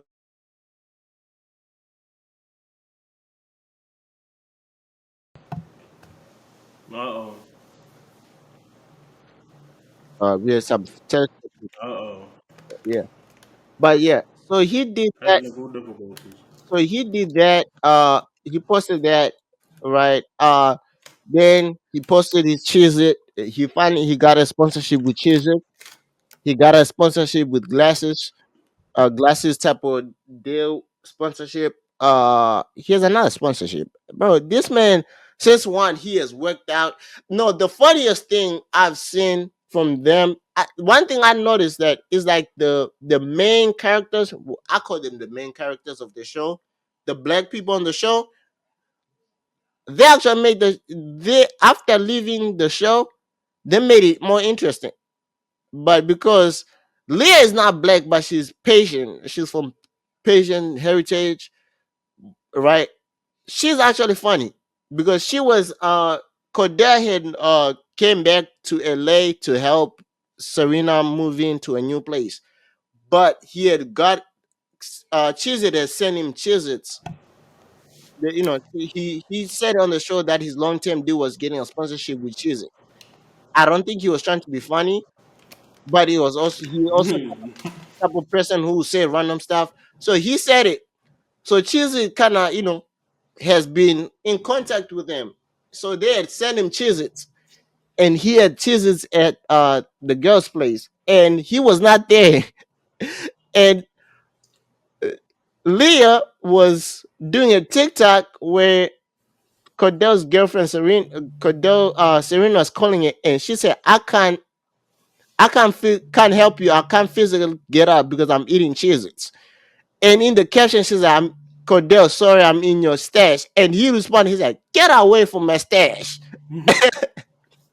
Then Jesus comments in a video, say, "Yo, those were for Cordell." She res- it was the comment, it was the beef that she's. I was like, this is funny. So she responds to Jesus. Anyway, I knew something, and that's why I like her Cheetos anyways. Cordell, then Cordell responds to that shit. She's like, Jesus, tell her again because I think she's not listening. So then Jesus Leah responds saying they were for Cordell. What they said earlier on, the person who kind of runs their social media repeats what they said earlier. And she's like, okay, Cordell, this is funny as hell. And people say Cordell is funny because how the fuck did he got Jesus defending him? And it's actually stupid as hell. But that was funny. Then she kind of did like a vlog type of thing. Oh yeah, before we get further away, shout out to Pretty Boy Fredo. They're expecting another baby, a baby boy. Even though the funny part, they don't even have a name for the baby. They're the girl's name, but they're getting a boy. That's funny as hell. That's tough. That's tough. Can't pick them. The funny part because everyone in their family told them that they're having a boy, but none of them both Jasmine and Pretty Boy Pharaoh, they already thought they were getting a girl, and everyone said they're getting a boy, right? So that's what they did. They're having a boy. At the same time, I want to say I'm keeping. It took for like they were supposed to do the gender review like a weeks ago, but it took long to do the gender review because the day there was something happened with the reason why Pretty Boy Pharaoh. If anyone noticed, Pretty Boy Pharaoh has not been posting on YouTube, but Jasmine has been posting. Well, technically, people refer to Eddie is kind of. The funny part is Jasmine is not the YouTuber, while people refer to is the editor of the videos. Mm. So she's posting, and he's just he right now taking care of his mom. She has liver failure. So they what happened was I don't want to say their business, but she kind of explained they were supposed to do the gender review before they did the gender review, and something happened to his mom, and he's been there literally. She said literally he leaves the house that he lives, goes straight to his parents' house and stays there all day. And he and the funny like when they did that video, kind of explain why they didn't do the gender review. You could see in Fredo's face that like he's helpless, Mm. and the dad was like, you could see that Pharaoh. He's like, man, this is the first. He's helpless because he wants to do. He can't do anything, and his whole person is trying to help his parents, but he can't do shit for this. This is one thing he can't help with. So he was helpless, and he literally said, man, I don't. I he is lost for words. Even when Jasmine came with the camera and Fredo, and people was like, yo, this is the first time we're seeing Fredo not want to be on camera because he literally he's like, don't put, he's like, you can, I don't want to be in camera. Like, he literally say, yeah, he didn't want to be in camera at all. He eventually became, was on the camera, but at the beginning, he didn't want to be on the camera. His dad was like, you know, in, embraced the camera, but Fredo was not in the mood to be in the camera. Mm. And Jasmine was like, yeah, it's really hard for him right now. Even the last year, he's like, he's in a better place, but it's still hard. Like, he can't help his mom and stuff. Yeah. But what I was saying on about back to what I was saying.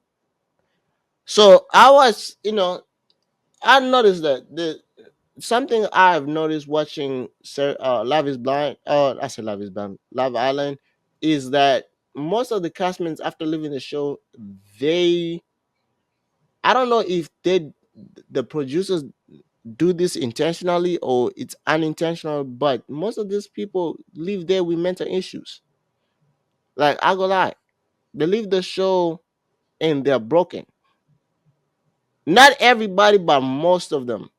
The ones who did like, That's kind of all the love shows though. yeah, the most people who do like, let's say fucked up shit. Let's say fucked up shit, right? On the show, like I want to say, shout out one person I want to bring up, right? And I think the internet have, I think to him, he even said he did an interview yesterday. I saw his interview yesterday, but he lost. He has gone through it because of what happened on the show, right? Because he did like the Casamo when they go away with the girls. I think I explained it, and he came back with. He did something with the girl there, but he didn't bring the girl back. But his friends did. So you know how the public watches and they have their opinions and stuff. He had officially made the girl that he first met his girlfriend in the show, so everything was cool. And she finally watched. He kind of he's like, first of all, the hate didn't get to him because she knew she was okay. Like the girl that he was talking to, Kayla, was okay. It started getting to him when he started seeing that she was slowly not being okay with everything that she was watching, right? And he was broken. I go like he was broken. Like the way we saw him on the show and the way he was on that podcast interview, night and day. And first of all, I think it was the internet getting on him, plus him losing his grandfather right before, right after leaving the show. So it was literally the world literally scolding him, saying he's a terrible guy, he's a narcissist, everything, Mm. right? Lo- Losing his grandfather, then having it to break up with the girl that he loved on he met on the show, but was having feelings for. Then he comes for the reunion. The girl goes at him, right? Other people add 2 cents on. Other people add stuff on him. I think on the show he literally was trying to hold himself not from crying, but he could not. He was emotional. He was beaten. Even the host was like, "Man, watching you now." He's like, "The Aaron that we saw on the show, the bubbly, the joy, is he still there?" And he said, "I don't know." He's like, "I don't know." Then even at the end, he's like, "I want to get out of this place. I just want to go back home back to England." And he said, I think the other part that made it worse when he went on the BFF, that's the other person that I hate. The other reason why I don't like the Bus 2 host, right? Because he was saying that he was trying to move to him and the girl broke up, right? And they were asking him what how is he gonna work to bring it work it to bring them back. And she said, "I don't trust this guy. He's a good looking guy. He's moving to LA, blah blah blah blah." And I think him saying that, David Porter is saying that, kind of piled on what he was going through, because on the reunion he said when he went on the podcast he really wasn't having a good day. He's like, "I put a brave face, but at the moment I was not having a good day. I just spoke to Kayla about that. Like, yo, I'm not having a good day, but I'm gonna do it. You asked me to do the they asked us to do this. I'll do it for you, but I'm not really trying to speak on anything about us. If you want, I'm not really trying to do shit, right?" So then Devin Porter adding on, kind of, piling on what he's going through, kind of made it worse. And when he was on this podcast, he literally said, "Bro, I don't know." He's like, "One thing I know, I want to literally." His words were better. He's like, "I want to get out of this place." Like, and To me, it was more of like, bro, he doesn't want to even talk up. He could not talk about the whole relationship, the live island. But I think Mel personally, he wanted to like. I think he was obligated, contract obligated to do the podcast and press runs. But I think he didn't want to do the press runs. He wanted just to do the reunion and go home. Mm. But he was obligated to do the press runs, so he had to stay a little bit longer than go home. Before he had to go there first. He had to get to New York the days early before the reunion. Then he had to do press runs.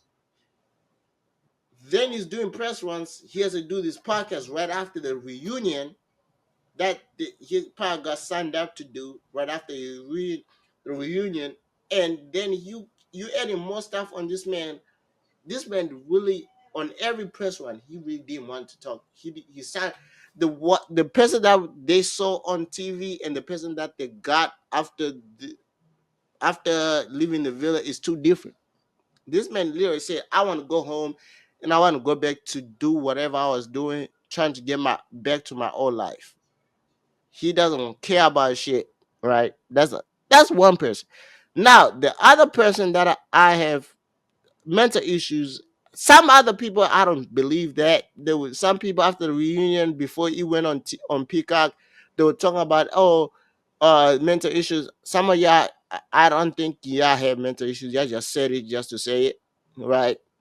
Saying y'all had a traumatic event. I watched the reunion. Nothing happened to y'all. Maybe your friend got caught out, but technically speaking, she deserved it. She said shit about this girl and her man, and when she gets clocked about it, she comes in and she can't stand on business. Hey man, you got caught out. You went against the black people, and the black people decided to clock you on it.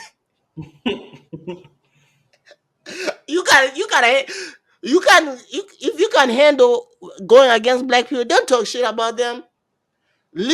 Okay, I understand people who are watching who watch the show maybe because I'm just watching somebody that's one of our most high view when I talked about live island for 2 hours, almost 2 hours last time, right?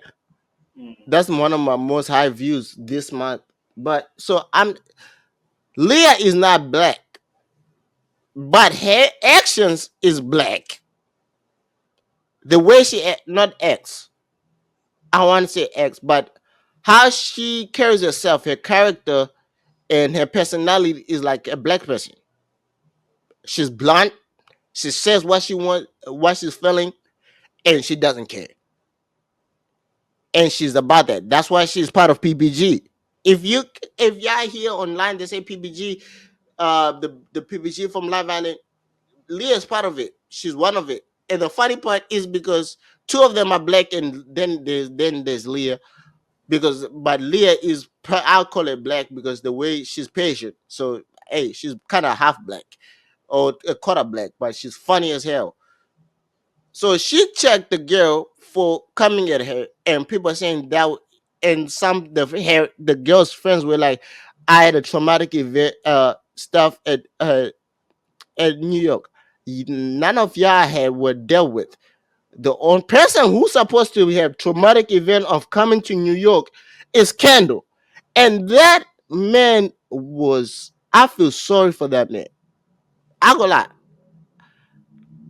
I feel sorry for him because, bro, I don't know how would you deal you being a victim of a revenge con, because I don't want to say if you hear what I say con, I replace a letter C with another letter, but you're a victim for revenge con, right? Mm. And the person you're supposed to be talking to slash dating brings it up on national TV, brings up that situation, that specific video on national TV.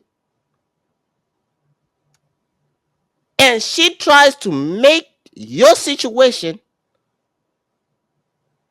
about her. How your traumatic situation centered about her. right?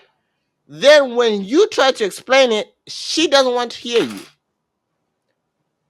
right? When you try to diffuse, first of all, not saying that what one, yes, I understand from what he said that she said that he lied to her. Lying is wrong. We all know that. But what I'm saying, why did you bring it up on national TV? That's what my problem is. Don't bring that shit up on national TV. That's that because he tried to fly you out. He tried to talk to you. He texted you. You ignored his calls. Uh, uh, what else? He texted you. He tried to fly you to Dallas. You ignore his calls, and then you're gonna say, "I'd ignore his calls because I knew he was gonna bring it up on the reunion." That's fucked up. That's stupid as hell. And whoa, what just happened?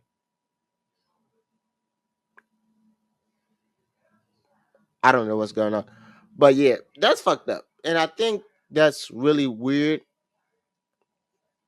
and everything. But yeah, that was a fucked up situation. But I want to say that, like, I watched Love Island, and it was a very good show for people. But I feel sorry for Kendall. Him uh and hey man, I don't want to say shit about girls. I was raised by in a female household, but shit, I I don't know how I feel about Nicole herself because she went on a pocket. But hold on, I want to.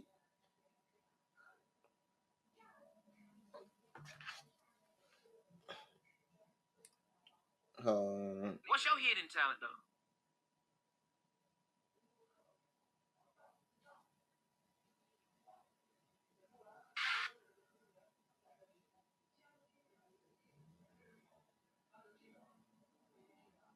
It's your boy Cordell.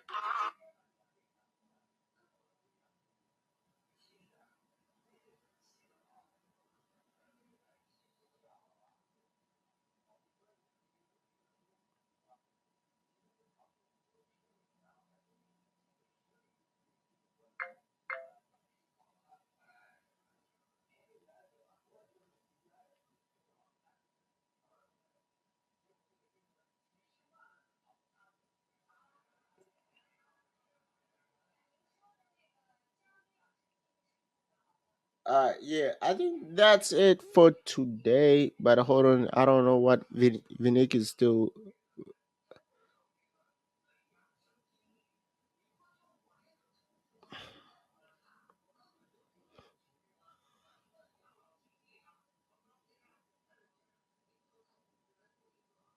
Base weight 165. So I usually bounce between 165 to 170.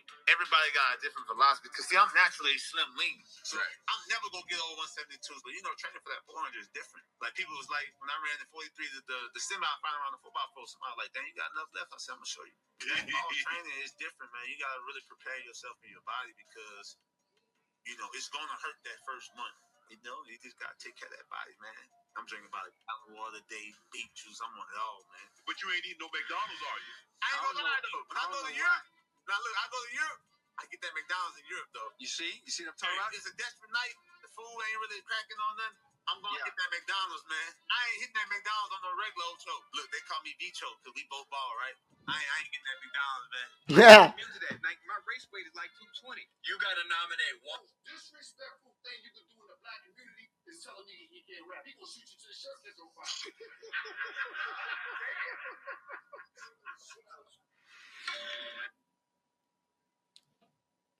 We waiting on Vinny to finish, man. You ready to end we waiting on my boy to finish on the phone. He's on the phone.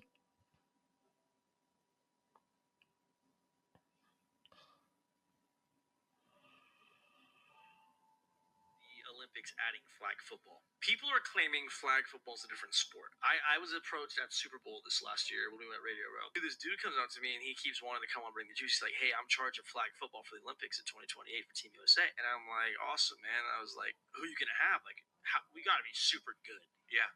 We should win that. Yeah, easy. He's like, well, I don't think any of the NFL guys are going to make the roster. What? I don't think they're going to make the roster. And I said, what? Like, what do you mean? He's like, it's a whole different sport. Jake, you can back up. He was like trying to dead ass convince me that flag football players are on his team are better than our Pro Bowl teams. And I'm just like, go put Justin Jefferson out there at X. See what happens. Yeah. What do you think about the Olympics?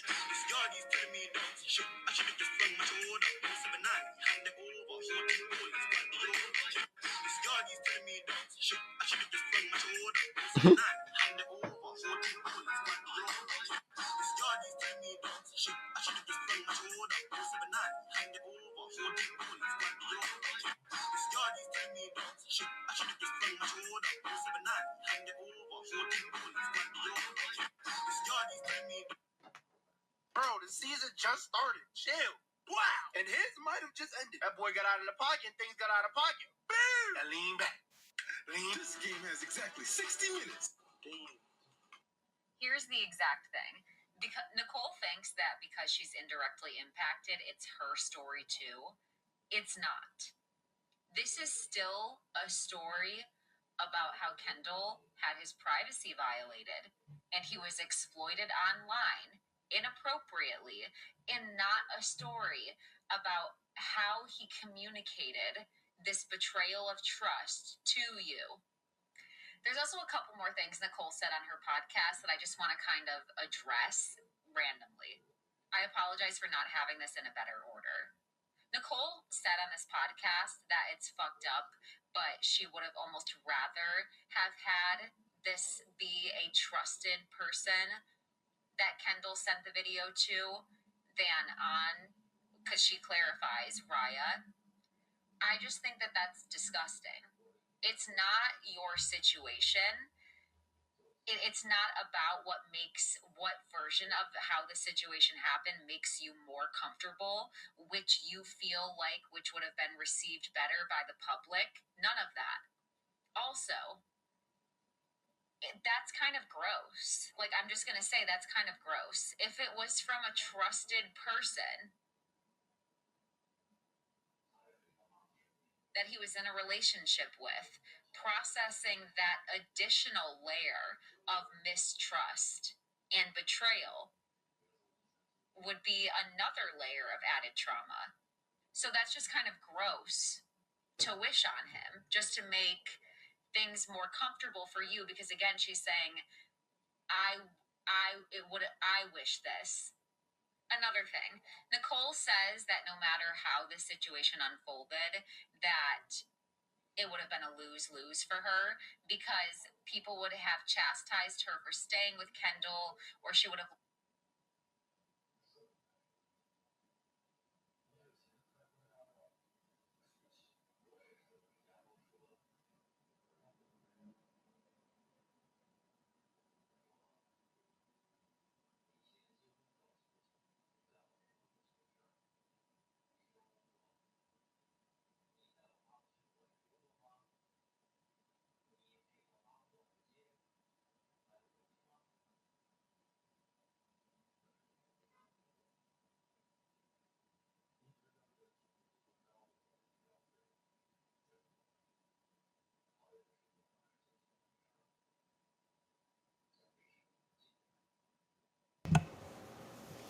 Alright, I'm back.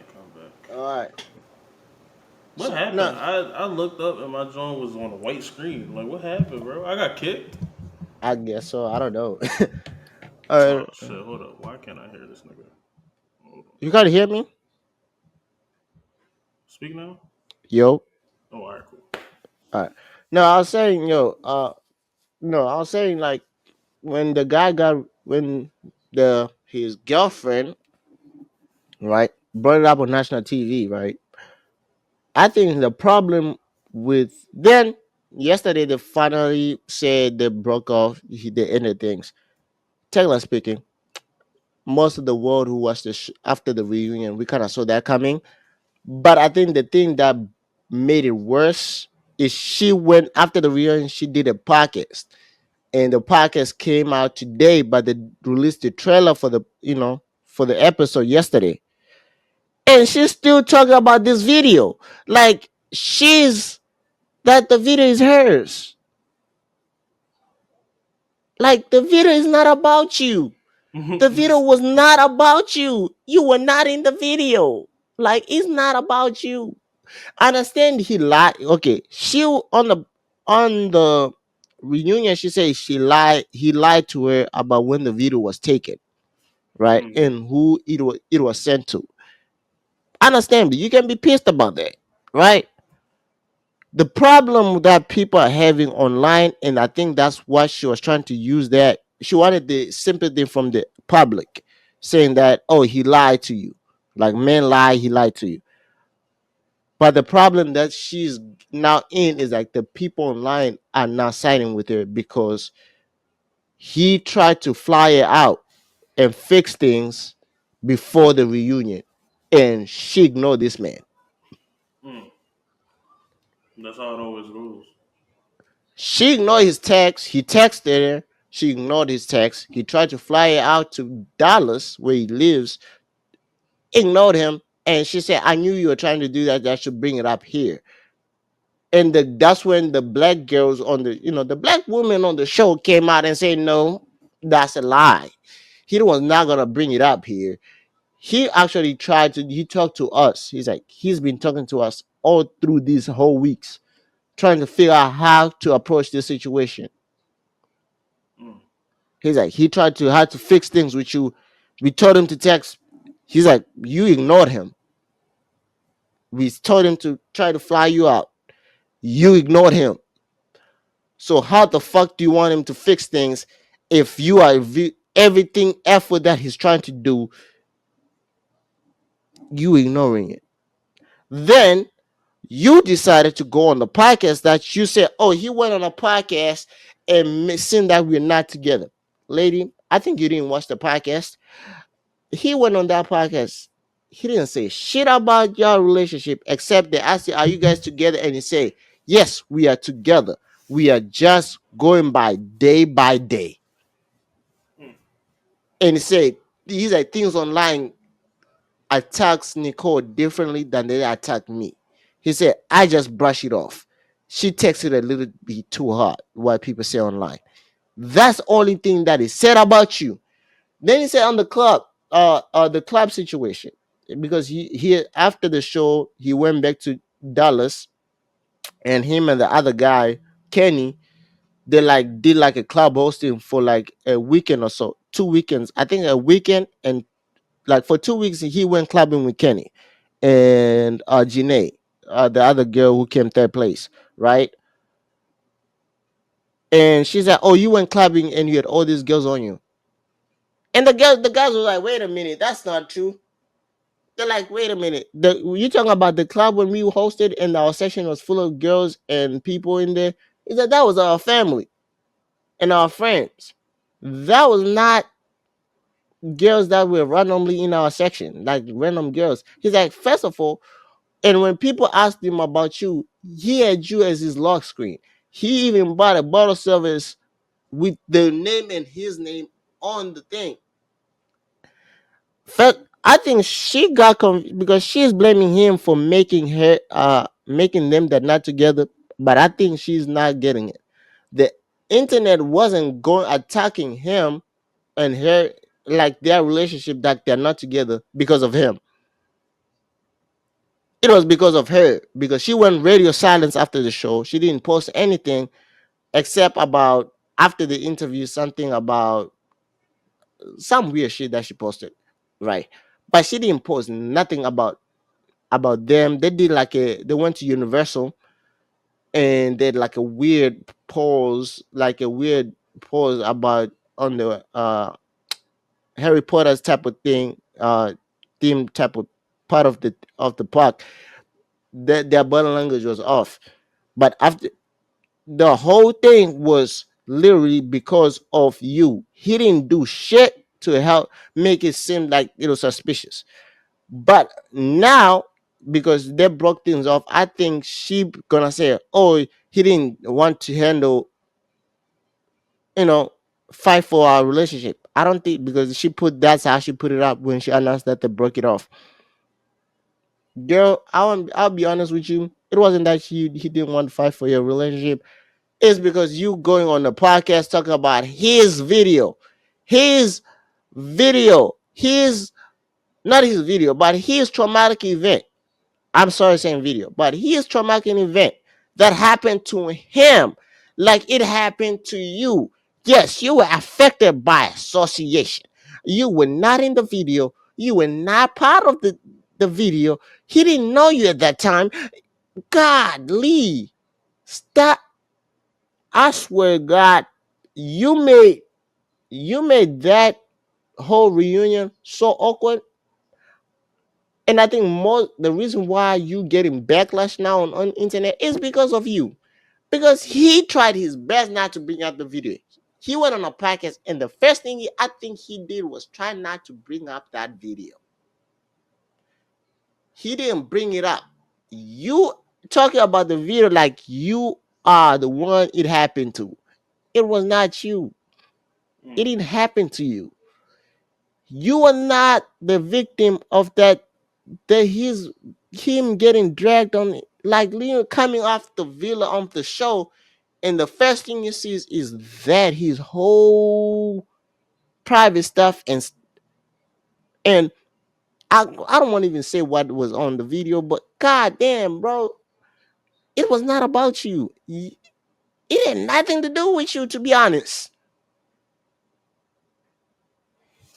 Hey, some people always want to be the main character when they ain't the main character. Like, it had nothing to do with you. And The whole video was not literally, yes, he lied. I understand where you're coming from, that he lied to you and you had issues with people lying to you and emotionally abusing you in your past. But at that moment, this man did his whole life was going in shambles. He just came off the show. He just met you. Someone that he has deep feelings for. He told that he loved you on the show. That's another topic, because I have a feeling that you didn't really love this man after what you just did. But you said you loved him. That's a different topic, because if you love somebody, you ain't gonna put that business out there on national TV. Like on national TV. Like, come on now. Right? He told you he loved you. You didn't say it back. He took it like a chump. Didn't didn't feel any. He felt like he was rejected at first, but he talked to his boys. Shout out to Cordell. Kind of gave him say, "Hey man, she says she feel the same way, but she can't say it. It doesn't mean the end of the world. Just take. It's gonna take time." He had already planned that. Hey man, I'm gonna spend this whole time with you. Yes, if you don't have to say that, if you never say it, I'm still gonna be with you. That's what he had planned, and you just went on this goddamn reunion on national TV on Peacock and put this man's business on blast. And the worst part is like most of the people who watched the show didn't know much about anything about this video, and now they had to find out what is this video about, why he lied about the video, what video is this, because I see it on the comments. Some people's like, yeah, I didn't know about the video. I had to go and look it up, and I'm like, she just made this whole thing a thing again. After for 3 weeks, after I saw it, when I kind of found out about it when it happened, when the video got leaked. I did see the video, and I said, "Yo, I don't want to see this video again." So I kind of made my Twitter not to show me that video, right? mm, But so when when I was on TikTok, when they were talking about the reunion, people doing the recaps about the reunion, and they're bringing it up, and I'm reading the comments, and people saying, I didn't know about the video. until she brought it up. And I'm like, this man gotta go through this whole thing again, this whole embarrassment again, because he did his. I go like, I'll give Ken one thing. When that video happened and he put out the statement, right? Even though in the statement he lied, even though whatever he said in the statement was a lie, but what he did after that, he did a he did a good job. Make sure that people don't bring that video up because he went clubbing. He did anything just to make sure that that's not the focus of his whole his personality, Mhm. right? Then the person that you thought you were, that you thought, oh, I'm about to build this, I'm about to be in a relationship with this, I love this person, brings it up on national TV.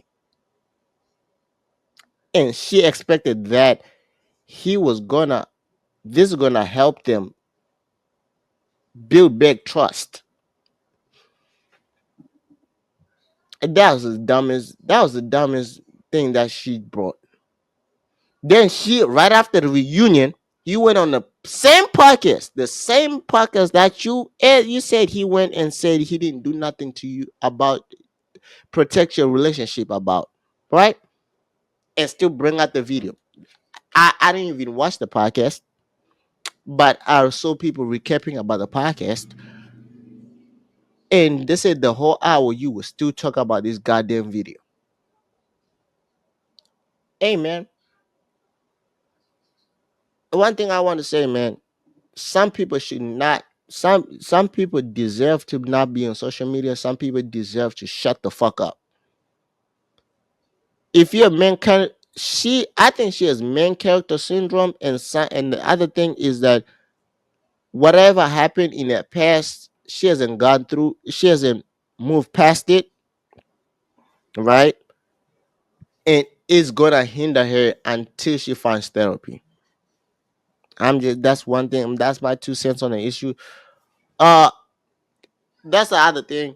But shout out to the winners, Cordell, Serena.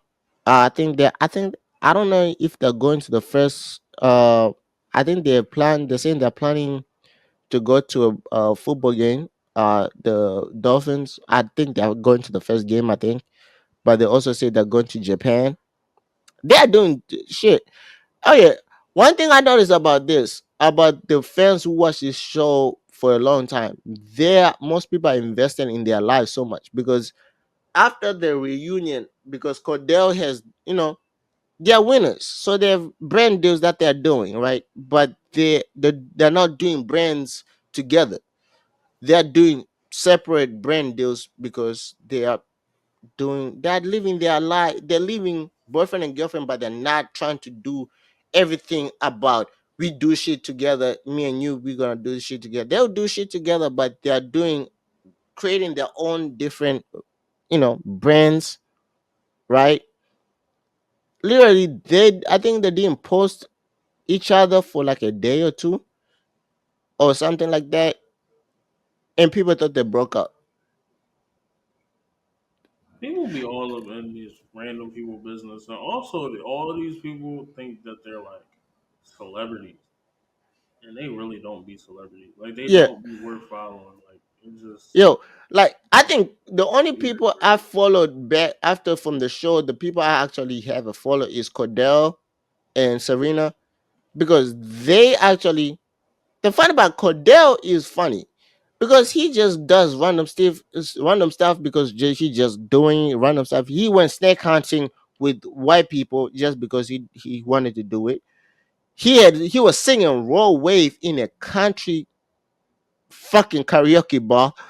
He was just doing random stuff. And when they came back, like when the reunion, how fans are like, mobbing, some were acting like celebrities, like having security. Well, they, Live Island had them go with security, but they were using security as like some of the walking in without talking to the fans. Literally, Cordell, I think he, out of everyone on their show, he's the only one who didn't act like a celebrity. This nigga was doing TikToks with strangers. And they were asking him to do random stuff because he one of the viral things that he did, it was when he first got on the show, right? When they Mm-hmm. were showing him on the show, he did like a suitcase thing when he was spinning the suitcase. He said, I came here for life, but he was holding the suitcase and he was spinning, he did a spin holding the suitcase. So it went viral because of his character. That they say, oh, he actually came here for love, because the song that was playing in the background was I came here for love, and he was doing a spin with the suitcase. And it's like, oh yeah, he really came there for love. And then, so when he was at the reunion in New York, first of all, don't forget is Odell's brother. So he has been in New York before because Odell played in New York, right? So he kind of knew his way around. So he really didn't need security and stuff. So he was moving like a normal person. But he forgot what I think the fans is like, yo, he kind of he's like, out of all the customers, he's the one who moved like, he's like, most people did move like a normal person, but he was moving more like a normal person, but he's more famous than most of these people on the show that were moving like celebrities. He's like, we saw Cordell. Literally, he's like, I think the security were trying to tell him, yo, we gotta get in the car. Because one guy did a TikTok where he's like, yo, Cordell, you put that shit on. He's like, yeah. And you push the security that way. He's like, yeah, you know, I got that shit on. He said you put that shit on. He's like, because that's he like whatever he does free checks. People on the island, they said he was one of the most best dressed people on the like fashion sense. He had the most fashion sense on the on the show. So Mm-hmm. he was doing fee checks with everybody whenever they did like dress up. He kind of did a fee check like they were doing, because on the show they give them fake like phones that they'll record videos or do the random stuff on the phone with. But that was not, they didn't have social media on the phone, but they were doing random stuff. So they did random fee checks every night. Whenever the dresses like, yeah, I got I got this. They were doing fee checks. So he kept doing that. So everyone he started saying, I got that shit on. That boy got that shit on. And every time he was in New York, I think people say he walked with, it's like there was security, but the security, I think they were getting pissed off at him because he was doing anything with every fan. If a fan asked him to do the spin, he was like, okay, I'll do it. I think he's like, we saw him he's like, he literally, when he was in, I think he's still in New York, or they went back to LA. I don't know yet. I didn't see anything, but if they're still in New York, he did fair like after the reunion and before they filmed the reunion. This whenever there was fans, I think I saw they said they saw him on TikTok on, I think, several different accounts, and he's still, and it was not just a video that he posted, like the fan posted a video with him, and he's interacting with them, like he's like, hey man, one fan was like, man, he's like, he's like, my brother, he's like, literally, he's like, my brother, he's like, because my brother is his little brother is an Odell fan type of fan, but he's like, I forced my brother to watch Live Island, so he fell in love with Cordell. So when he saw Cordell greeted him like he was like his brother. He's like, what's up, my dog? He's like, yeah, that's my Mm-hmm. man, little man. He's like, out of all the most fans who were on TikTok, he's like, out of all the castmates, he's like, he's the most humble castmate that we met. He didn't act like a celebrity. It's like, and it's like, I think some of us fans, he's like, when we looked at him, he's like, he's like, do you know that you won the show, but yes, your brother's famous, and I think that's why you move like you are not famous, but you almost have 1 million followers on Instagram. You have people following you. It's like, the security here is there for a reason, right? You are famous too, right? And I think one guy literally had to call Odell, one of his friends. He's like, yo, we had to call Odell and tell him, yo, your brother is out here tripping. Tell him to move carefully because he's doing random stuff just to do it. And Odell's like, hey, man, I can't say shit. He's doing what I did when I first got famous. Wrong with him, yo. He's like, man, I can't help. He's like, yo, what y'all want me to say? Y'all want me to say to chill out, like act like, oh, he's too good for his fans. Man, let him have his fun. This man is having his time of his life. Let him have fun. And the funny part is like he got the cheeses there and right.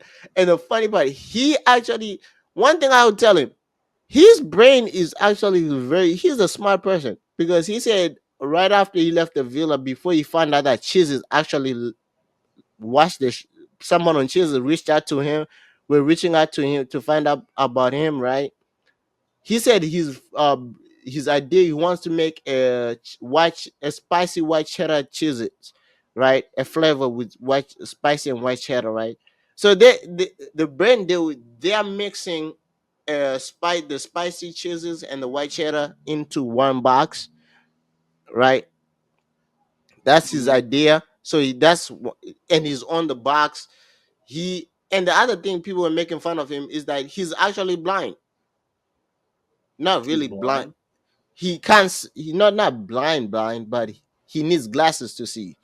Oh. But he didn't have glasses on the show because he said his glasses were the old prescription and his new prescription was gonna take a month to come, so he decided to go with his old prescription, but he didn't wear the glasses most of the time on the show. And his girlfriend said, I like these glasses, but he didn't like them. He's like, man, what the? He's like, first of all, one half was broken, half was missing stuff. I said, I didn't like the glasses, so he didn't wear glasses. Even when he was talking, when everyone in the cast, he's like, he did random stuff because he's like, he was funny. He's like, he's a natural funny guy because Rob. They asked him one of the interviews they did for the press runs. They asked him what was the funny thing that wasn't aired on the show that was cut off from that the world didn't see, but it was funny for y'all. And Rob said, he did something funny. He's like when we were in class, he's like all of us were sleeping outside on beanbags. He's like I woke up to a loud thud. You know how when you hear something when you walk in the wall or walk in the door, you hear something on Mm. the glass. He's like I woke up to that sound, and this man walked in. He's like there were glass doors that he's like all the time they were open, but this time one of them was closed, and he walked straight into it. And his face, he's like you could see his face. He's like his whole face imprint was on the glass. He's like you could see his nose, his cheek, his eye, everything was right into the glass. And the host is like, yeah, you that blind? And his girlfriend's like, yeah, he's definitely that blind. And then they talked about when because when he went to Casa, he brought back a girl, and Serena gave like little went at him, and she said she went at him for 45 minutes. But one of the thing that was not shown on TV, what she said, because Rob brought it up. They asked, he was like, what was the one liner that she said? Because Rob was part of the boys. He was in when she went for 45-minute run. He was already sitting down, and people thought he was rolling his eyes as Serena, you know, pissed at him. And Serena was like, no, he wasn't rolling his eyes. He was trying not to laugh. And Rob was like, yo, he's like, I think people didn't know that. He's like, first of all, it wasn't that it wasn't the way what she was saying. It was the way that it looked like she rehearsed this. And the stuff she was saying was funny. But at the same time, she was speaking from being hurt, right? So he's like, one of the funniest thing and the best part of the speech, I guess they didn't air it, is what she said, my ex is a bitch, you a bitch, y'all can be twin sisters.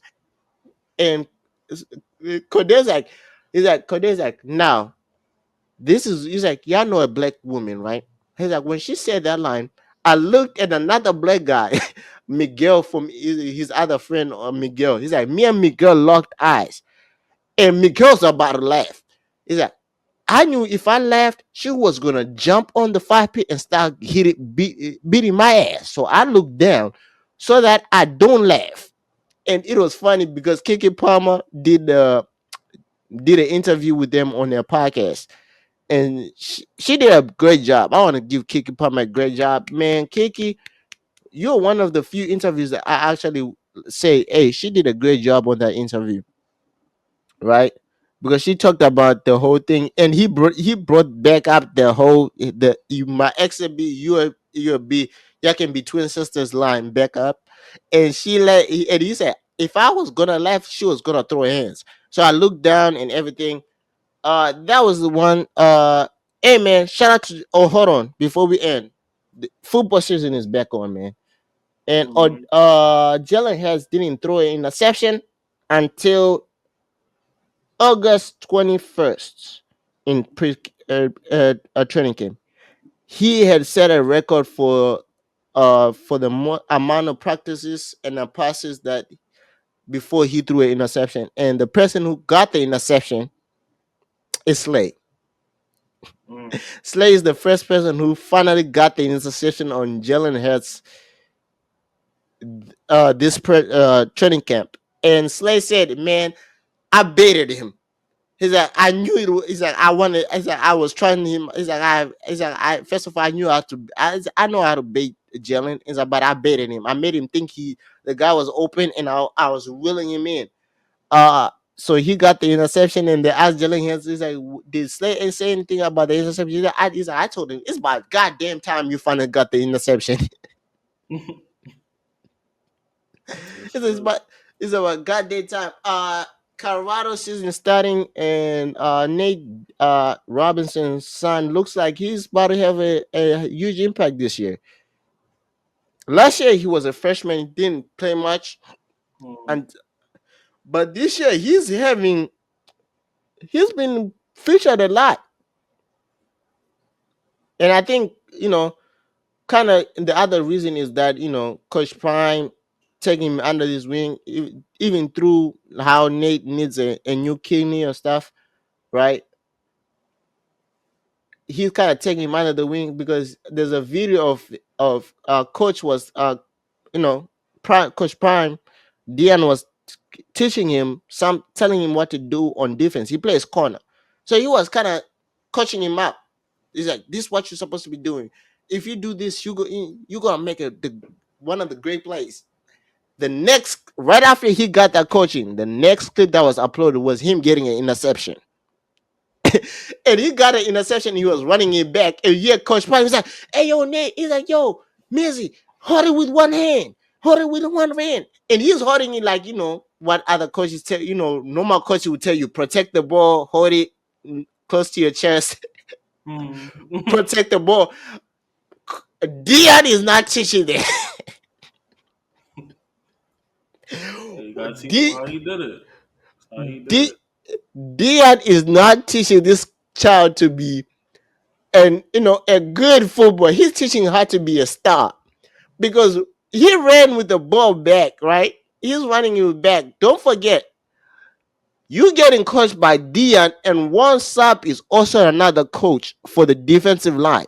So he's also a part of the defensive coaching. So he got the interception. Dion, he's running it back like he's going for a touchdown or stuff, right? He's running it back. He gets touched or tackled. And Dan is like, no, no, no. He's like, come here, bring the ball. So he was trying to give the ball back. One step, he's like, so Dan is like, no, hold it with one hand. You gotta hold it with one hand, right like this. He gets the ball. He's like, hold it with one hand. You got one thing. He's like, we teach that. And one step is coming. He's like, you gotta hold it with one hand, but you gotta go to the nearest sideline. He's like, to the nearest sideline, running to the nearest sideline, right? So he's like, and the comments, he's like, that's funny as hell. That Coach Pratt is teaching this kid to hold the ball with one hand. You He's gotta not teach him even right, teaching. Gotta teach He's him like, right. he's like holding. The funny part is like he's telling him, like he hold the ball like here, close to his face. He's running like how he normally run with the ball, right? Then after the play is there, Dion is telling him, come here. He's like, hold it. He gets the ball. He's like, you gotta hold it like this and run holding like. I'm like, Dion, now I love you as a player, but not everyone can do what you did. Hey man, gotta teach him right, bro. He's like, then the funny part of the clip of Colorado is Shador and Travis. I don't know. The media was trying to say they are arguing, and the whole comment is like, man, this is brothers. They are brothers. Just these are wide receiver and quarterback just trying to get their chemistry. Talking about chemistry because they had like a mini disagreement, right? Mm. They were disagreeing. I think Shadow threw the ball and somebody in something it was something happened in the play, but right and Travis was trying to tell him, man, I was not open. And Shadow is like, man, he's like, how many times will you play together? When I make eye contact with you, I'm throwing the ball to you. It doesn't matter if you're open or not. I'm still throwing this ball. It doesn't matter, right? And they kind of agree. And then, then I don't know if I don't think Shadow threw the ball to Travis and Travis was open. He threw it to somebody else, and Travis was trying to tell him I was open on that play, right? I think Trevor saying he was open and Shadow said he wasn't or something like that, right? Mm-hmm. And then Shadow was like, okay, he's like, next time I'm just gonna throw it. He said, no, no, no, no, no, no, no, no, no, no, no. He's like, I don't know. He's like, if I throw it and you come down anyways, what does that what? So Shadow is saying, if you're gonna come down with the ball anyway, so what's the point of us arguing with this thing? You bringing down the ball because nine is like 9 out of 10 you come down with the ball. So what's the point? He's like, next time I'm gonna throw it. Oh no! So what happened was, oh no, I don't know what is the argument about. So Shadow expected. I think the play was an incompletion, but Shadow expected, uh, you know, uh, Travers to stop, but Travers ran the route that was cold, and Shadow wanted him to stop because where he was running there was another defender right there. So Shadow Right. wanted him to stop in the zone in the space where there's no defender. And they were arguing because Shadow's like telling him, "You could, when you see me and you make eye contact, I'm gonna throw you the ball, but you gotta stop. So stop where there's nobody there." And he's like, "But that was not my route. My route was going there." He's like, "No, you stop, just stop because I was throwing you the ball anyways, right? Mm. But you went. It kind of they kind of miscalculated that decision." So you're telling and shit, you know, Trevor's like, no, I'm not stopping. I'm going there. I'm going with the route I was going. I was not stopping. He's telling him to stop. So they started arguing. And Shadow was like, you know what? Okay, I'm gonna throw the ball anyways. Between double cover between you and him. If you get hit, you get hit. So I think Shadow was trying to protect him from not getting hit, and and Travis wanted to go, just him to throw the ball from where there was danger for him getting hit wide open in his ribs. Shadow is trying to protect him. He's trying to go where there's a double cover where he can get hit. So Shadow's like, you know what? If you get hit, you get hit. And this you gonna bring out the ball, but you're still gonna get hit. So at this point, you gotta get hit. He's like, you know what? Okay, you got it. You got it. He's like, you got it at this point. But hey, man, that's it. We play on our first game is like the first Friday of the season. So That's weird. yeah, first of all, don't forget we are not even in the United States. We are literally We got a play. London game. No, we got a Brazil game. Ew. Our first game is against the Packers in Brazil. So We yeah, playing the Packers. Oh no, we gonna have a good season this year. Anytime that we play the Packers, the opening game, we have not a good. only do we cook them, but we have a real good season. Then we have shut up. I'm be honest with y'all, man. Kenny Pickett is not a good quarterback. You should have known that. Did you watch the Steelers? Not. How can I say? He Trash. You just trash. said it's trash. Okay, He's a yeah. backup quarterback. He's a backup No, quarterback. That's he's what not he even a should be. backup. He's not even a backup. Isn't he our backup? No, he's losing that. Well, He's on losing paper, that. on paper he is. On paper, on the depth chart, he's our backup. But if you watch the preseason games, he doesn't deserve to be a backup. He should be our star. If you ask me who had a better preseason games and who is a better, if let's say if Jalen Hurts get hurt and knock on wood, let's say Jalen Hurts he gotta miss a game or two, right? Who am I trusting us to win the game with?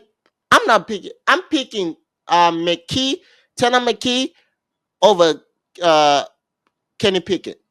Reason why is Tanner McKee. One is not hesitant. He's not scared to throw the ball. Two, he's not waiting for you to get wide open. He's throwing you open.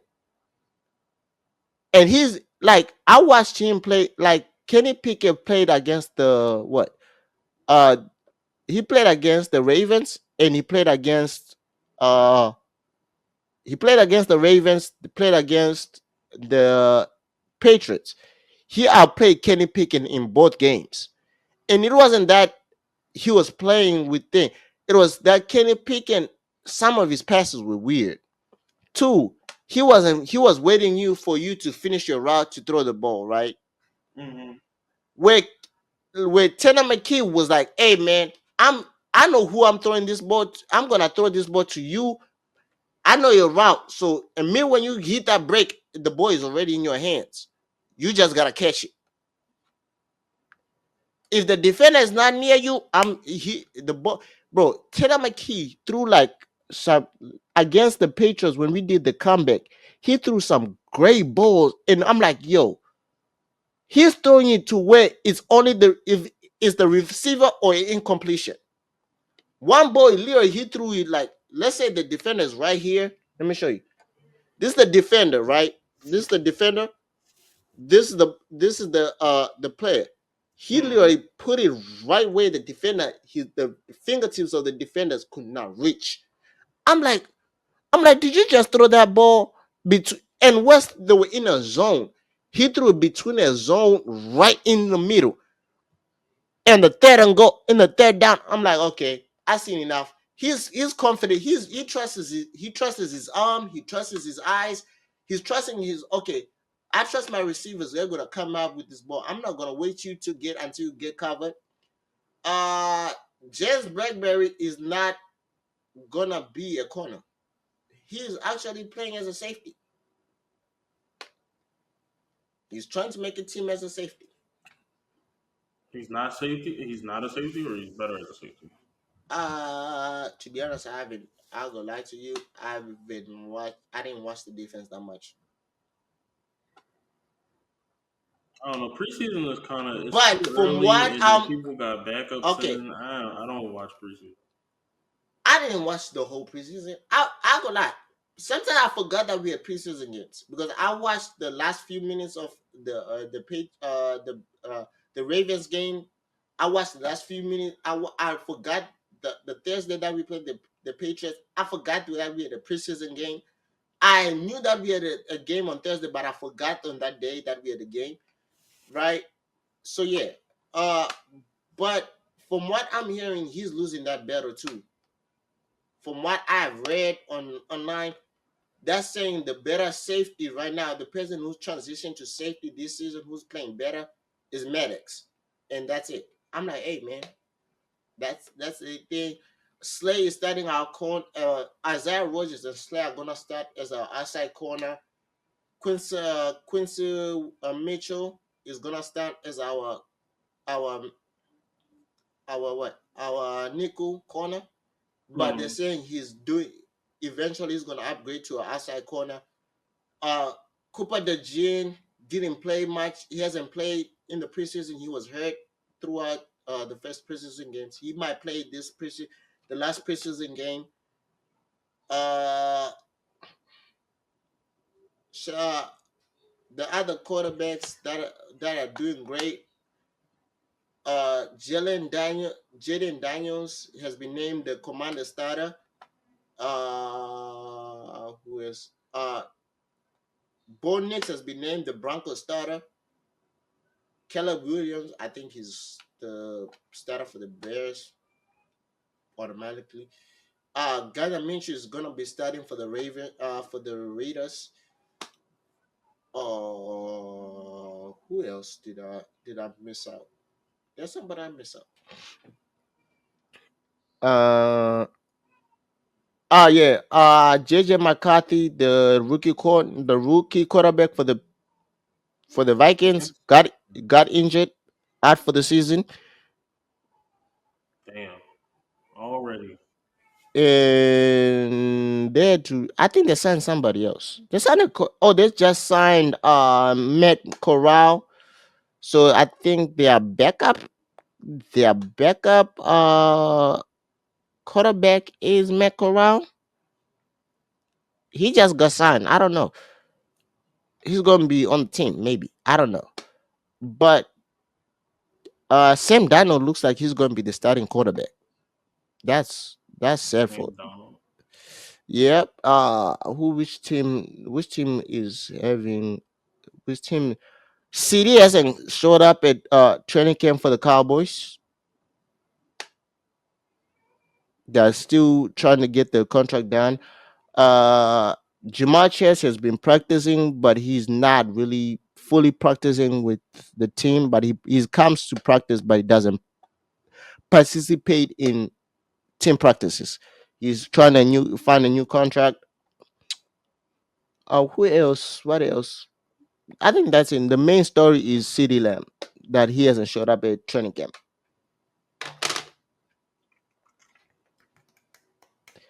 But yeah, I don't know. I'm excited for the season though.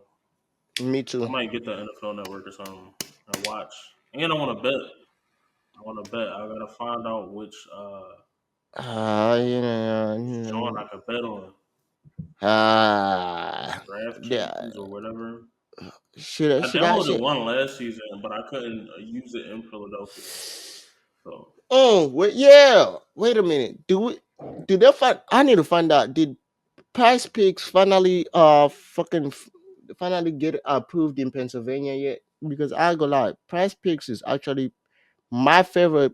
This is me. I don't know, but if I actually did Price Picks out, it's Price Picks and Underdog. That's the ones I want to do. If they are actually approved, you hold on. Underdog Fantasy, please tell me that you're now illegal in Pennsylvania because I want you to use you guys in Pennsylvania. no, it's still not approved in Pennsylvania. What Underdog Fantasy? No Prize Picks. Fuck. Because Underdog Fantasy it that man It say New Jersey, but people Joe Button usually um he's the fuck. one that was getting the bag from Prize Picks. You probably yeah, most people And in he's in Jersey and New York, so I don't know how people are actually using these apps. hold on. Pri- pri- Following states. I'm trying to see which states are New York. No, I think Joe Biden is in New York. He sure he's in New York, so he can do it in New York because it's illegal in New York. It's legal in New York, but it's not legal in other states. Fuck, fuck. Come on, man. So you tell me I have to? I'm stuck with FanDuel. You telling me I'm stuck with fucking FanDuel? Shit. And I don't like FanDuel like that. No, I love FanDuel, but god damn, bro. This is sad. I'm fucked. Because when I went to Georgia, bro, I made money down there, and it was actually fun. Wait on. Can I do? I might do college. If I can do college, pick me up. I can do. Please tell me I can do that in Pennsylvania. Please tell me I can do college because I want to do college. Hold on, next. New Jersey, no. Can I do college in Pennsylvania? I can do college in Pennsylvania, so I might do college. I might do college. Bet me on in Pennsylvania. I might not do the NFL, but I might do college. I might do college. I might do college. And the fuck, bro, I'm mad that I can do others, bro. Bro, they get illegal for college, but they're not illegal for other leagues, for the professional leagues, bro. That sucks. That fucking sucks. FanDuel, DraftKings is legal in PA. Yeah, that's it. That's it. That's ass.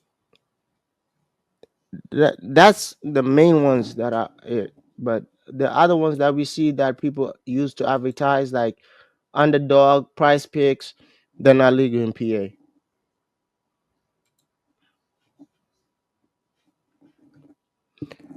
Man, I think that's it for this episode for this year. For for this week. Man, we almost had a 3 hour episode. Hey, we had to cover a lot. So I want to say thank you guys for watching. Bear with us. We're gonna try to become back to our regular schedule when the fall comes, hopefully. Yeah, But we can get it together. More work is coming. More streams is coming. yeah, more More streams is coming. I'm gonna be stream. I'm gonna just stream today, but I'll stream tomorrow. Uh, but yeah, I want to say thank you guys for everything that you have done. But we are out. We're gonna get the audio part of the podcast fixed. I want to say for this season, probably a dub, but next season we're gonna figure it out. But yeah, but without further ado, we want to say thank you guys, and we out. Peace. peace.